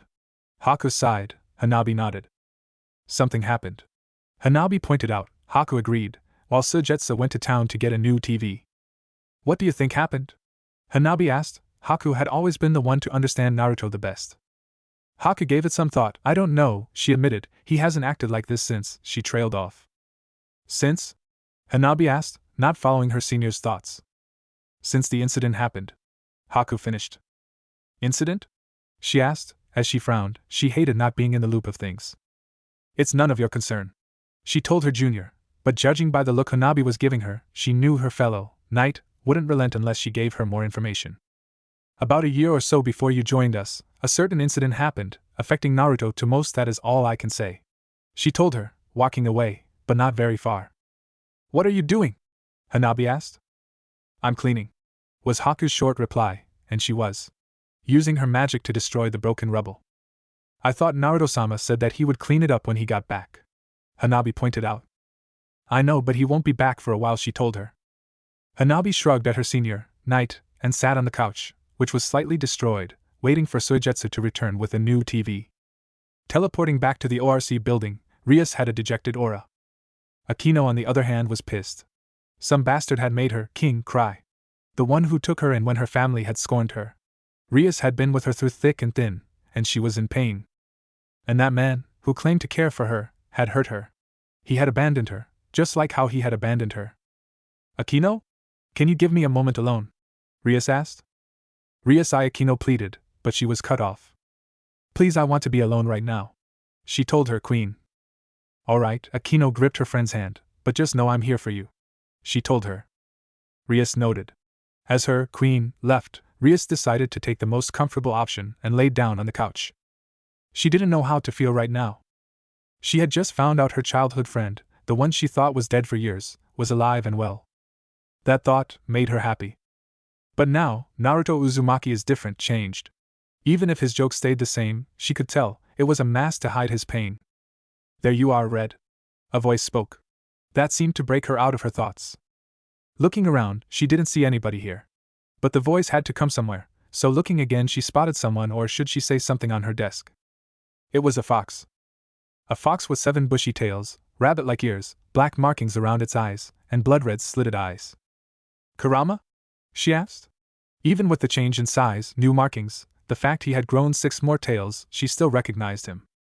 Do you know any other foxes that I don't know about? The fox asked sarcastically. But you can talk? She stated in shock. You didn't talk before. Last time you saw me I was a kid, you tried talking as an infant, he retorted. An uncomfortable silence grew between them. Why are you here? Rias finally asked. Well, Red, I saw your little reunion with Naruto. Kurama started. Rias frowned at the reminder. He's different, she stated. Yes, he is, he agreed. He's also still the same. What do you mean? Rias asked. Naruto has always been a very loving person, it runs in his family, Kurama stated. Naruto would go from heaven to hell for someone he cares about, he told her. She smiled. That was one of the things she remembered about him. It was one of the best things about him. She was glad that hadn't been a thing that had changed in all these years. But that love, that very quality, it's a blessing as much as it is a curse, Kurama continued. What do you mean? She asked. Think about it. Naruto lost almost everyone he cared about. For someone as loving as Naruto, it is hell, Kurama informed. Simply put, Naruto is afraid, the fox told her. Scared? Rias asked, not see at what he was getting at. Naruto, someone who can and has fought heaven and hell, is scared, he repeated, but she still didn't get it. Scared of being hurt again. He's scared of losing the people close to him. Scared he isn't strong enough to protect them. So he pushes them away, so he doesn't get hurt again. Kurama lets that sink in. And it did. Rias thought about it. And again, until finally she laughed. He really is an idiot, isn't he? Rias stated. Yes, he is, Kurama agreed. Because he doesn't realize that those who truly care about him, they aren't going to let him push them away. Rias realized something. He doesn't know you're here. No, he does not, Kitsune admitted. He then unfurled his tails, revealing something inside. Business cards? He walked over and placed them on the table. What's this? She asked. A wedding present, Kurama told her. Noticing her frown, he continued. Another thing about Naruto that hasn't changed is that for his loved ones, he will help them no matter what. Now the question is, Red, are you still his friend? He asked. The fox headed towards the window. Oh, and a bit of advice: if you want to find out about Naruto Uzumaki, ask the Lucifer about Indra Otsutsuki, Kurama instructed. The fox, instead of opening the window and leaving, decided to disappear into the shadows. Observing what the fox had left her, she noticed something. The cards were black on one side and red on the other. On the back was the same 3-tomo design Naruto had on his Sharingan. But on the back was a phone number, along with an intricate symbol, a summoning circle. These would prove useful. But first, she had to ask her brother about something. Lucifer Mansion. Long ago, before there were devils and fallen, there was just angels. The angels served God because He had created them. God gave the angels free will, and for that they loved Him. But eventually God created humans, in His image. Humans soon became God's favorite. But eventually an angel got jealous of God and humanity. He loved God so much he had wanted to become Him. He gathered others who had felt the same as himself, and staged a rebellion against God. This angel's name was Lucifer. But Lucifer's plan had failed, and in turn, God had cast those who revolted to hell. And instead of love, those cast out had felt nothing but hate. Their wings began to mutate and change. Their holy, angelic, dove-like wings began to morph into wings not unlike a bat's. Lucifer, angry at God, decided to use humanity's free will against them.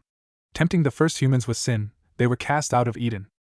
Soon after, other angels fell from grace, but instead of casting out their love of God, they clung to it, making them fallen angels, whose wings resembled that of a crow.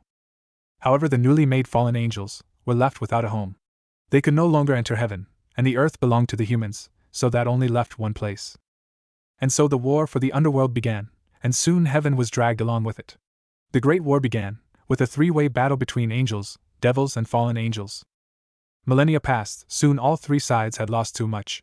The fallen were the first to surrender, them losing many of their leaders. So the war between devils and angels began. But so the original Mao, Lucifer, Leviathan, Beelzebub, and Asmodeus had fallen. And God had been heavily injured. With the death of the Mao, the rise of the great king of the Baal clan kept the underworld in check. Many of the descendants of the Mao wanted to keep fighting. However, there were also those who wanted to stop. Soon a civil war started, with the old Satan faction being those who wanted to keep fighting, and the new devil faction being those who wanted to stop. Soon the new devil faction won, defeating the descendants of the Mao, and the strongest of the new devil faction claimed their names as a title. One of those devils being her older brother, formerly Sir's Gremory, the Crimson Satan, who, like her, wields the power of destruction of the Baal clan, combined with blood of the Gremory clan, which allowed for their members to have excellent control over their magic. This was Sir's Lucifer, the strongest Satan. And he was currently outstretching his arms waiting for her to give him a large hug. When she didn't, he pouted. Yes, the Lucifer and the strongest devil in their faction was pouting. Rias. And now he was whining. It was subsequently stopped by Grephia, the strongest, queen, Lucifer's personal maid, and her aunt. She grabbed his cheek, like a mother would a naughty child. Lucifer-sama, this is no way a Mao should act, she chastised. Au Guafia. He pleaded for her to stop, and after a few minutes, she finally let go, after she thought he learned his lesson. All right, her brother started, trying to regain his composure. What brings you here? Usually you want nothing to do with this place, he asked. I must admit I'm also curious, Grephia admitted. You called rather suddenly. It was lucky that we were able to squeeze you into Lucifer-sama's schedule. Had you not been Lucifer's sister, we wouldn't even have entertained the idea of a meeting. I hope you haven't lost the manners Lady Gremory has instilled in you in your time away from the underworld. What Grephia means is, she is happy to see you. He translated, clapping his hands together. He asked, So Rias, what's up? Well, recently I came across some information on a problem I've been having and was wondering if you could enlighten me on the subject. Rias asked. Sir's thought about it. All right, and what's the question?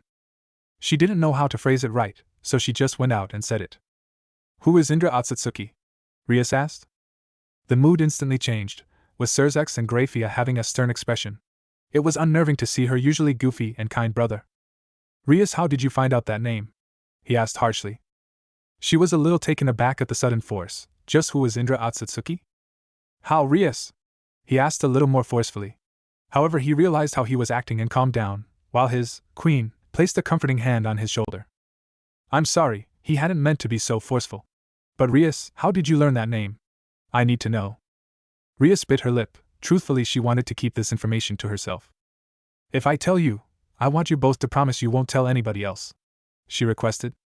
All right. They both nodded. She paused, thinking on the best way to tell them. Recently I found out Naruto Uzumaki is alive. She decided to say it bluntly. What? Sir's asked, wondering if he heard her right.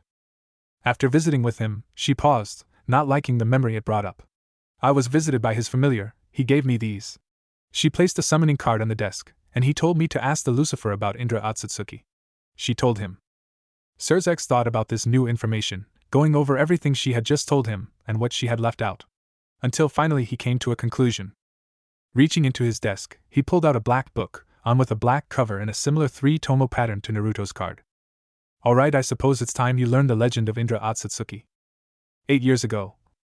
A few hours after the attack, he had awoken. His magic reserves were rather low, and his eyes hurt like hell. He had awoken in the Konoha safe house, which was odd. The room was dark, but there were 3 occupants in the room. Ka-san? Tu-san? What are you doing? He asked. The expression on their faces conveyed full seriousness. They didn't answer his question, instead his father spoke something else. It's time you learned the legend of Indra Otsutsuki. Indra Otsutsuki? He muttered, the name sounded foreign to him and yet oddly not. It was like something he knew, but couldn't remember what it was. Naruto, what's the last thing you remember? His mother asked. He thought about it, the memory was a little fuzzy. I was with Rias, and we were attacked. I think I used the kunai Tu-san gave me to call him, and then He trailed off, not remembering anything else. It's alright if you don't remember anything else. His mother assured, his father nodded in agreement. Naruto, tonight when you were attacked, your eyes changed, his father told him. Changed? He questioned, his mother handed him a mirror. Activating his Sharingan, he could see his eyes had indeed changed. They had a 3rd tomo? 3? He said in shock. He turned to his parents, they had to know something. Naruto, it's time you learned of our clan's true history. His mother told him. Minato took out something from a drawer, a book. A book with a black cover and a 3-tomo design, similar to that of his eyes. His father flipped to the first page. It showed a brown-haired man with pale skin, a small pointed goatee and horn-like protrusion on his forehead. However, those weren't the strangest thing about the man, because he had 3 eyes. 2 of them being a light purple, with a ripple-like pattern, and the 3rd one, on his forehead, was a deep blood red. This man is Hagoromo Otsutsuki, otherwise known as God. Minato stated, as he and Kushina both winced at the mention of his holy name. This man in the picture was God, the creator of nearly all life and one of the strongest beings in existence. He flipped the page, and this time it showed 2 people. The one on the right had short, spiky brown hair, 2 locks of which were wrapped in bandages framing either side of his face. He possessed stern facial features. He had a pronounced jawline and short goatee similarly like the person in the first picture. His eyes were a golden color, and the pupils looked to be a mix between a slit and a bar-like pupil. But it was the man on the left that had caught his attention. He had long brown hair cut short on top. 2 locks wrapped in bandages framed either side of his face. His eyebrows were cut short, a symbol of nobility, and dark eyes. Wearing his hair back in a long cylinder and blue markings around his eyes, which were turned up at the corners. He also had something different about him. His eyes were a blood red with 3 tomo just like his own. This is Azura Otsutsuki, his father named the right one. And this is Indra Otsutsuki. His mother named the one on the left. Long ago, before Hagoromo had created humans or angels, his first 2 creations were 2 brothers. Indra Otsutsuki being the elder and Azura Otsutsuki being the youngest. The 2 were his sons in every sense of the word. Hagoromo had even gifted them both a portion of his power. Indra inherited Hagoromo's eyes, while Azura inherited his body, yin and yang, imagination and form. As time went on, Hagoromo began to create more creations, Minato explained. He turned the page. It was a picture of Indra fighting both God and Azura. Nobody knows why, but soon after Indra began to revolt, clashing with both his father and brother. The fight lasted for several days. In the end, Indra and Azura both landed a blow against one another that would eventually lead to both their demises.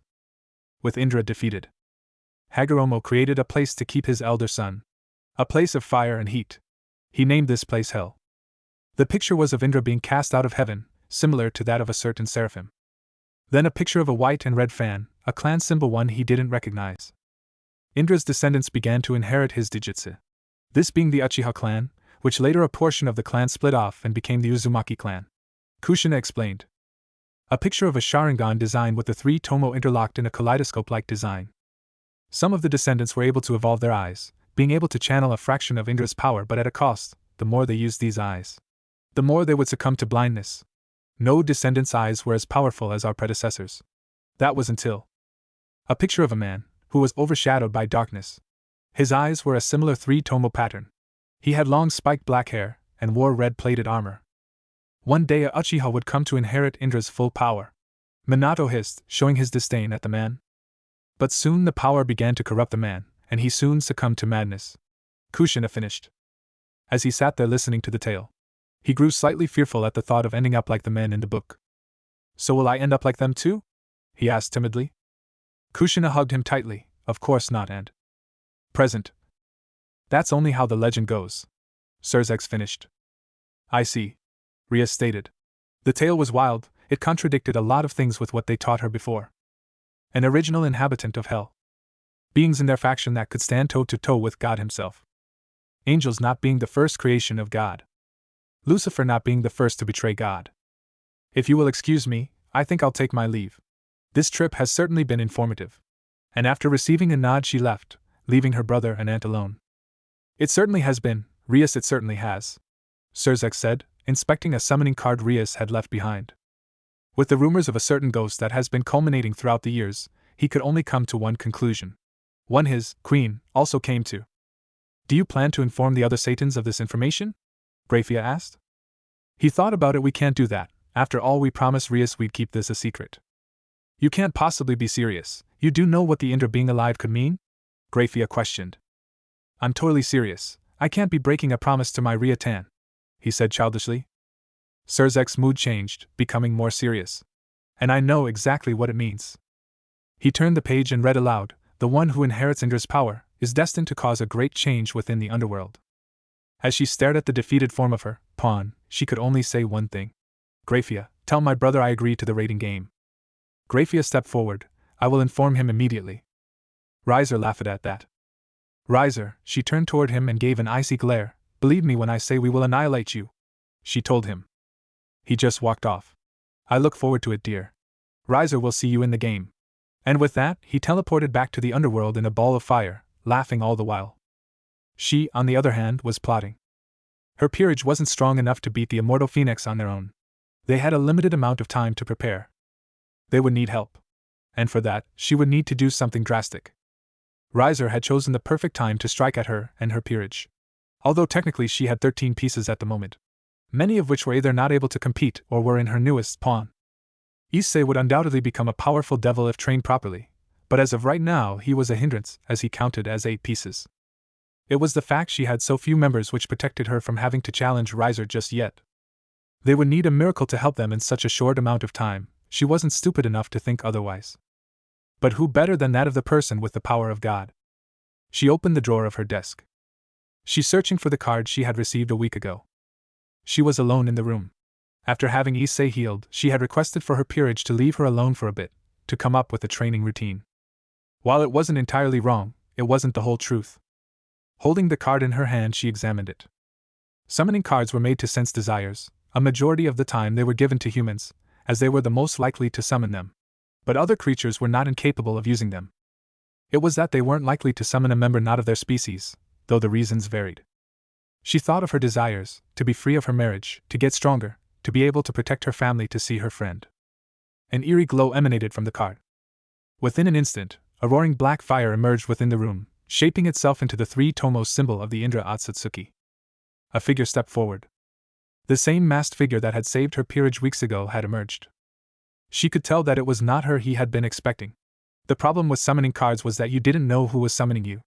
That's why you would usually schedule times for regulars and use other forms of communication to contact clients. You needed to be careful with who you give them to. Who had he been expecting? She didn't know, but it didn't matter at the moment. His eye morphed into its evolved form. He had attempted to use the transportation technique she had seen him use. She needed to act quick. She grabbed onto his arm, and he stiffened at her touch. Don't go, please. She begged. The pain of losing him again was too much for her as a few stray tears leaked from her eyes. Though she wiped them away, it wouldn't do good to cry right now. She needed to be strong. He was silent, as he always had been. She reached up and grabbed onto his mask. Surprisingly, he didn't offer any resistance to the action.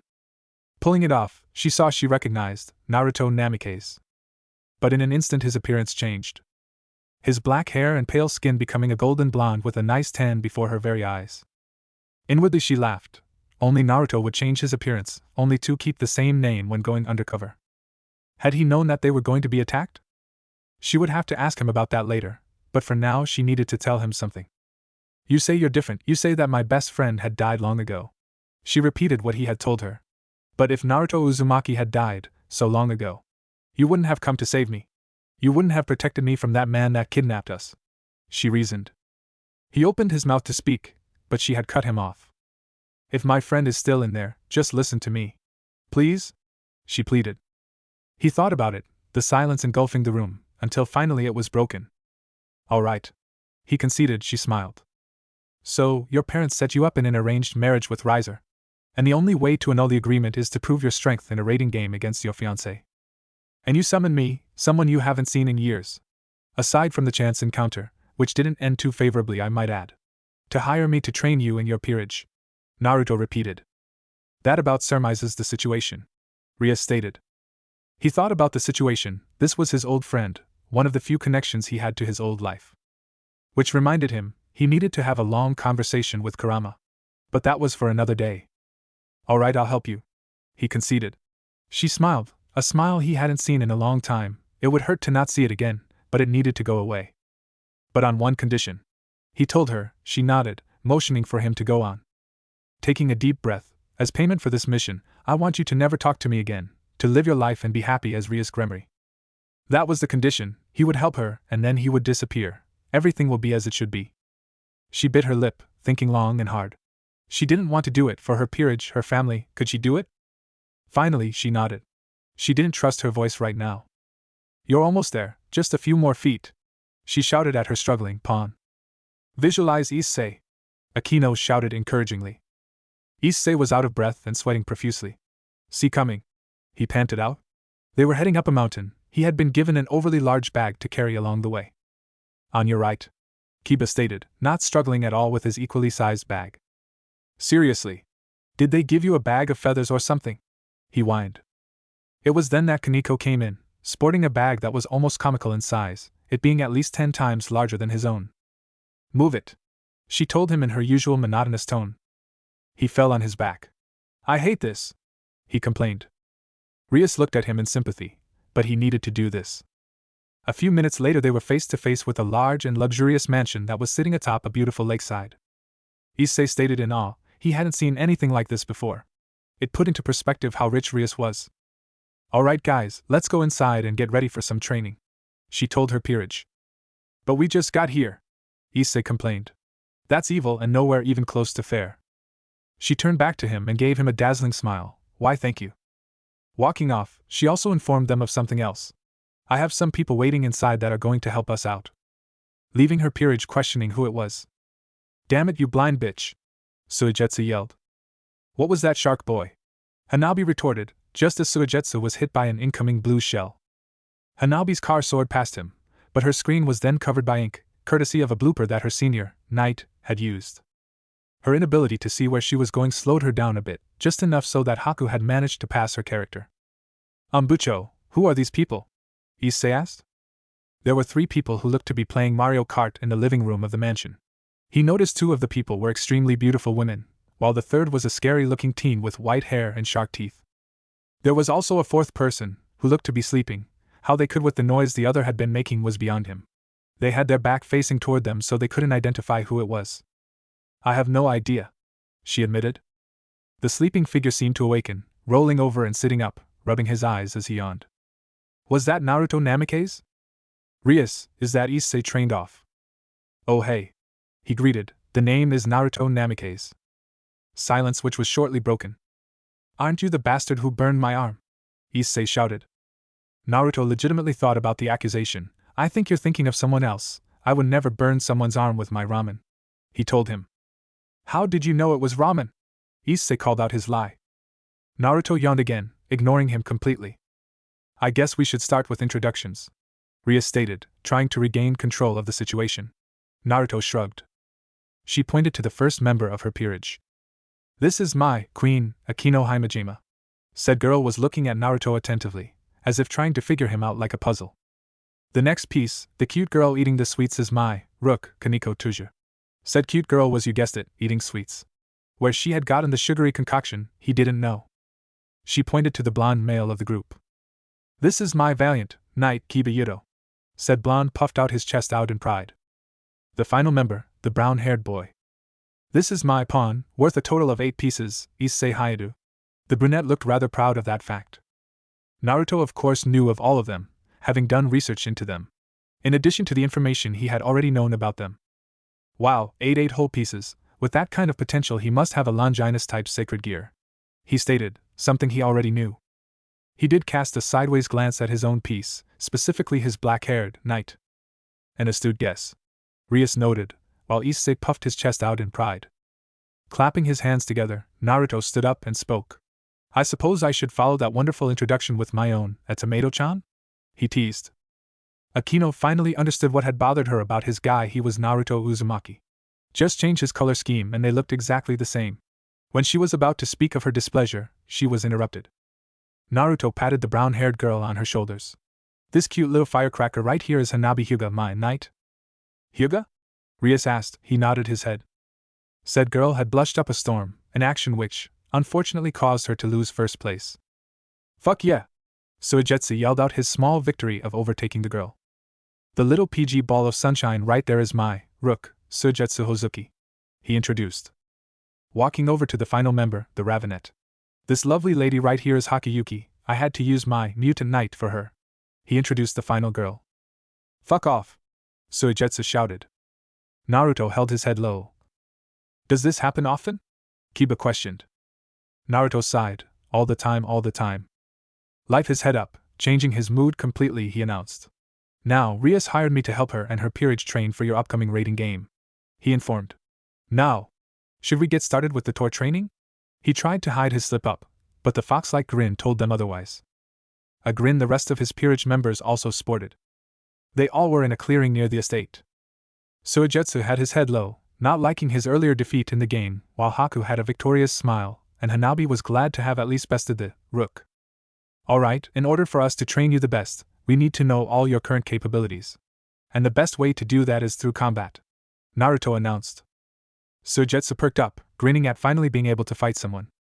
Not you, Suigetsu, Naruto called out, instantly crushing his rising hopes of a good fight. I thought you said this would be a vacation, Suigetsu complained. I said it would be like a vacation, it's still a job, Naruto corrected. The match will be between Rias's peerage and me, Naruto stated, shocking them all. Won't that be a little unfair? I mean, there is so many of us and only one of you, Issei stated. Naruto chuckled, laughing as it were some kind of joke. Trust me, this match is totally unfair. Rias, however, was the only one to get the joke. This fight was unfair, but not for Naruto. She hoped Naruto would go easy on her and her peerage. Akino had a sadistic grin from finally being able to get a chance to electrocute the disguised blonde that hurt her, king. Now, if Hanabi-chan and Haku-chan would be kind enough to give us some space, we can begin. He ordered. It wouldn't be good if they destroyed the entire estate.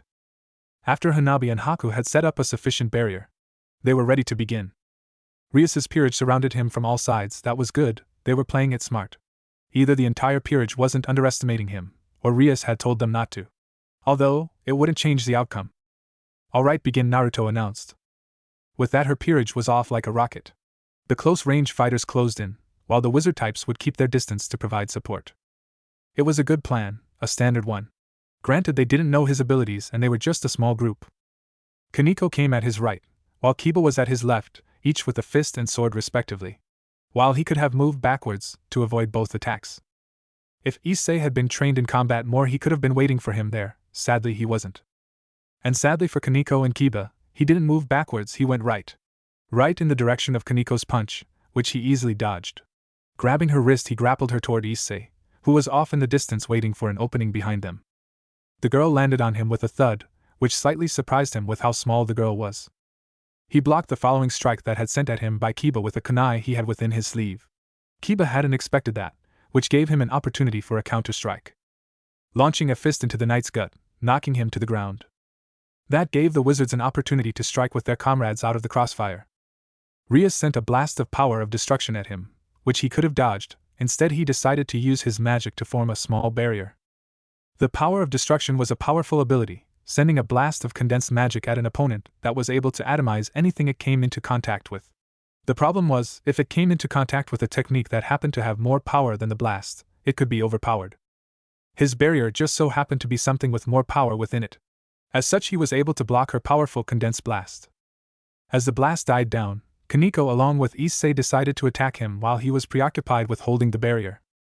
He however was not caught by surprise as he ducked under the catgirl's punch as he simultaneously tripped Issei's foot.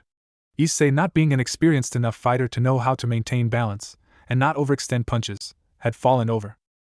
He kicked Issei right onto Kaneko, while Kiba, who had gotten back up, thrusted his sword at him again. Instead of blocking it with another kunai, he chose to dodge as he grabbed onto the handle to stop the incoming strike, sending a kick at the blonde, which launched him away again, just without his sword this time. Now with a new sword he sent it flying at Rias, who had been charging another blast of her magic. She had decided to cancel the spell as she blocked the flying sword with a barrier. This left Akino, who had the attack ready. She summoned a small thunderstorm above them as a blast of lightning came flying at Naruto, who, unseen by them all due to the bright flash of light, had his Sharingan active for an instant. Naruto jumped over the bolt of lightning as he sent a volley kunai at the queen, which, just like her king, summoned a barrier to block the incoming projectiles. Landing on the ground, Naruto was sporting a very fox-like grin. This was going to be fun. A few minutes later, Rias and her peerage laid on the ground, all of them defeated, while Naruto didn't even have a scratch. He totally kicked our asses. Issei groaned, the pain of speaking being too much for him. Figure that out on your own, pervert? Kaneko asked sarcastically, finding now a good time to form an insult. That was great, really informative. Me and my peerage are going to discuss some things, Naruto announced. A few minutes later, they were all sitting on what looked to be a nearby campsite. They had set up a small barrier to keep their conversation private. Ha, they suck. Suigetsu summed it up. Way to sugarcoat things, Hozuki, Hanabi stated. It's not that they don't have potential, it's just that they haven't focused it well enough. Additionally, they have all their mental problems they have to deal with, Haku surmised.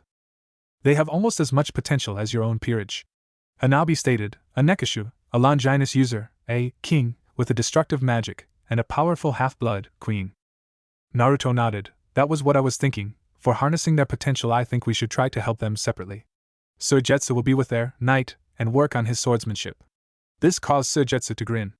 Hanabi will work on hand-to-hand with the rook. Haku will be with the king and queen and work on their magic's control, while I will work with the pawn. He seems to need the most work. There were no complaints, but something else. I have a question, Haku stated, and with Naruto's nod he asked it. This king, Rias Gremory, she is your childhood friend, is she not? He nodded. I see. My next question is, do you love her? Haku asked, surprising the whole group. Naruto thought about the question, once, then twice, and finally a third time. He thought about it until he let loose a chuckle. Ha, love? How can I love someone I haven't known in 8 years? He answered. Don't get me wrong, I do care about her. I care for her almost as much as I care for all of you, he stated. As I thought, Haku noted, satisfied with the answer. I just wanted to be sure. Naruto nodded, although he didn't see the point in the question. He clapped his hands together and asked, now that that's out of the way, why don't we get started?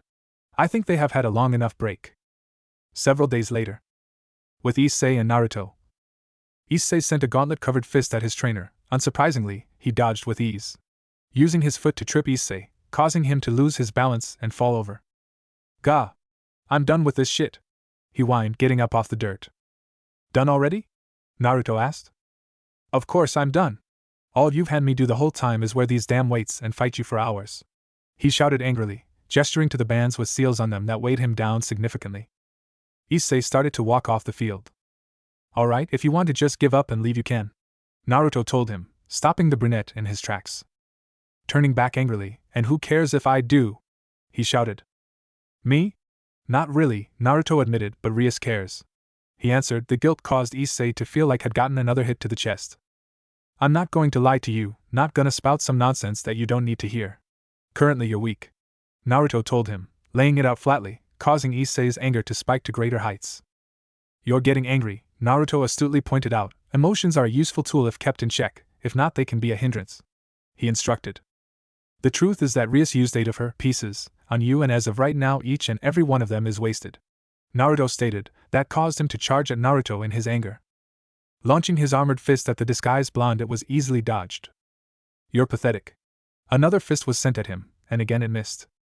Right now you're just a fly to who you're all up against. Like clockwork, another fist was sent, and again it was dodged, but this time Naruto used his offset balance to cause the Red Dragon Emperor to fall on the ground. You don't think I know that? An irate Issei shouted. I'm weak, I know. I damn well didn't choose to be. I failed. Failed to save Asia. The last part was a thought, something his mouth could bear to speak, because if he had, he wouldn't be able to stop what came next. But you are choosing to be. Naruto told him.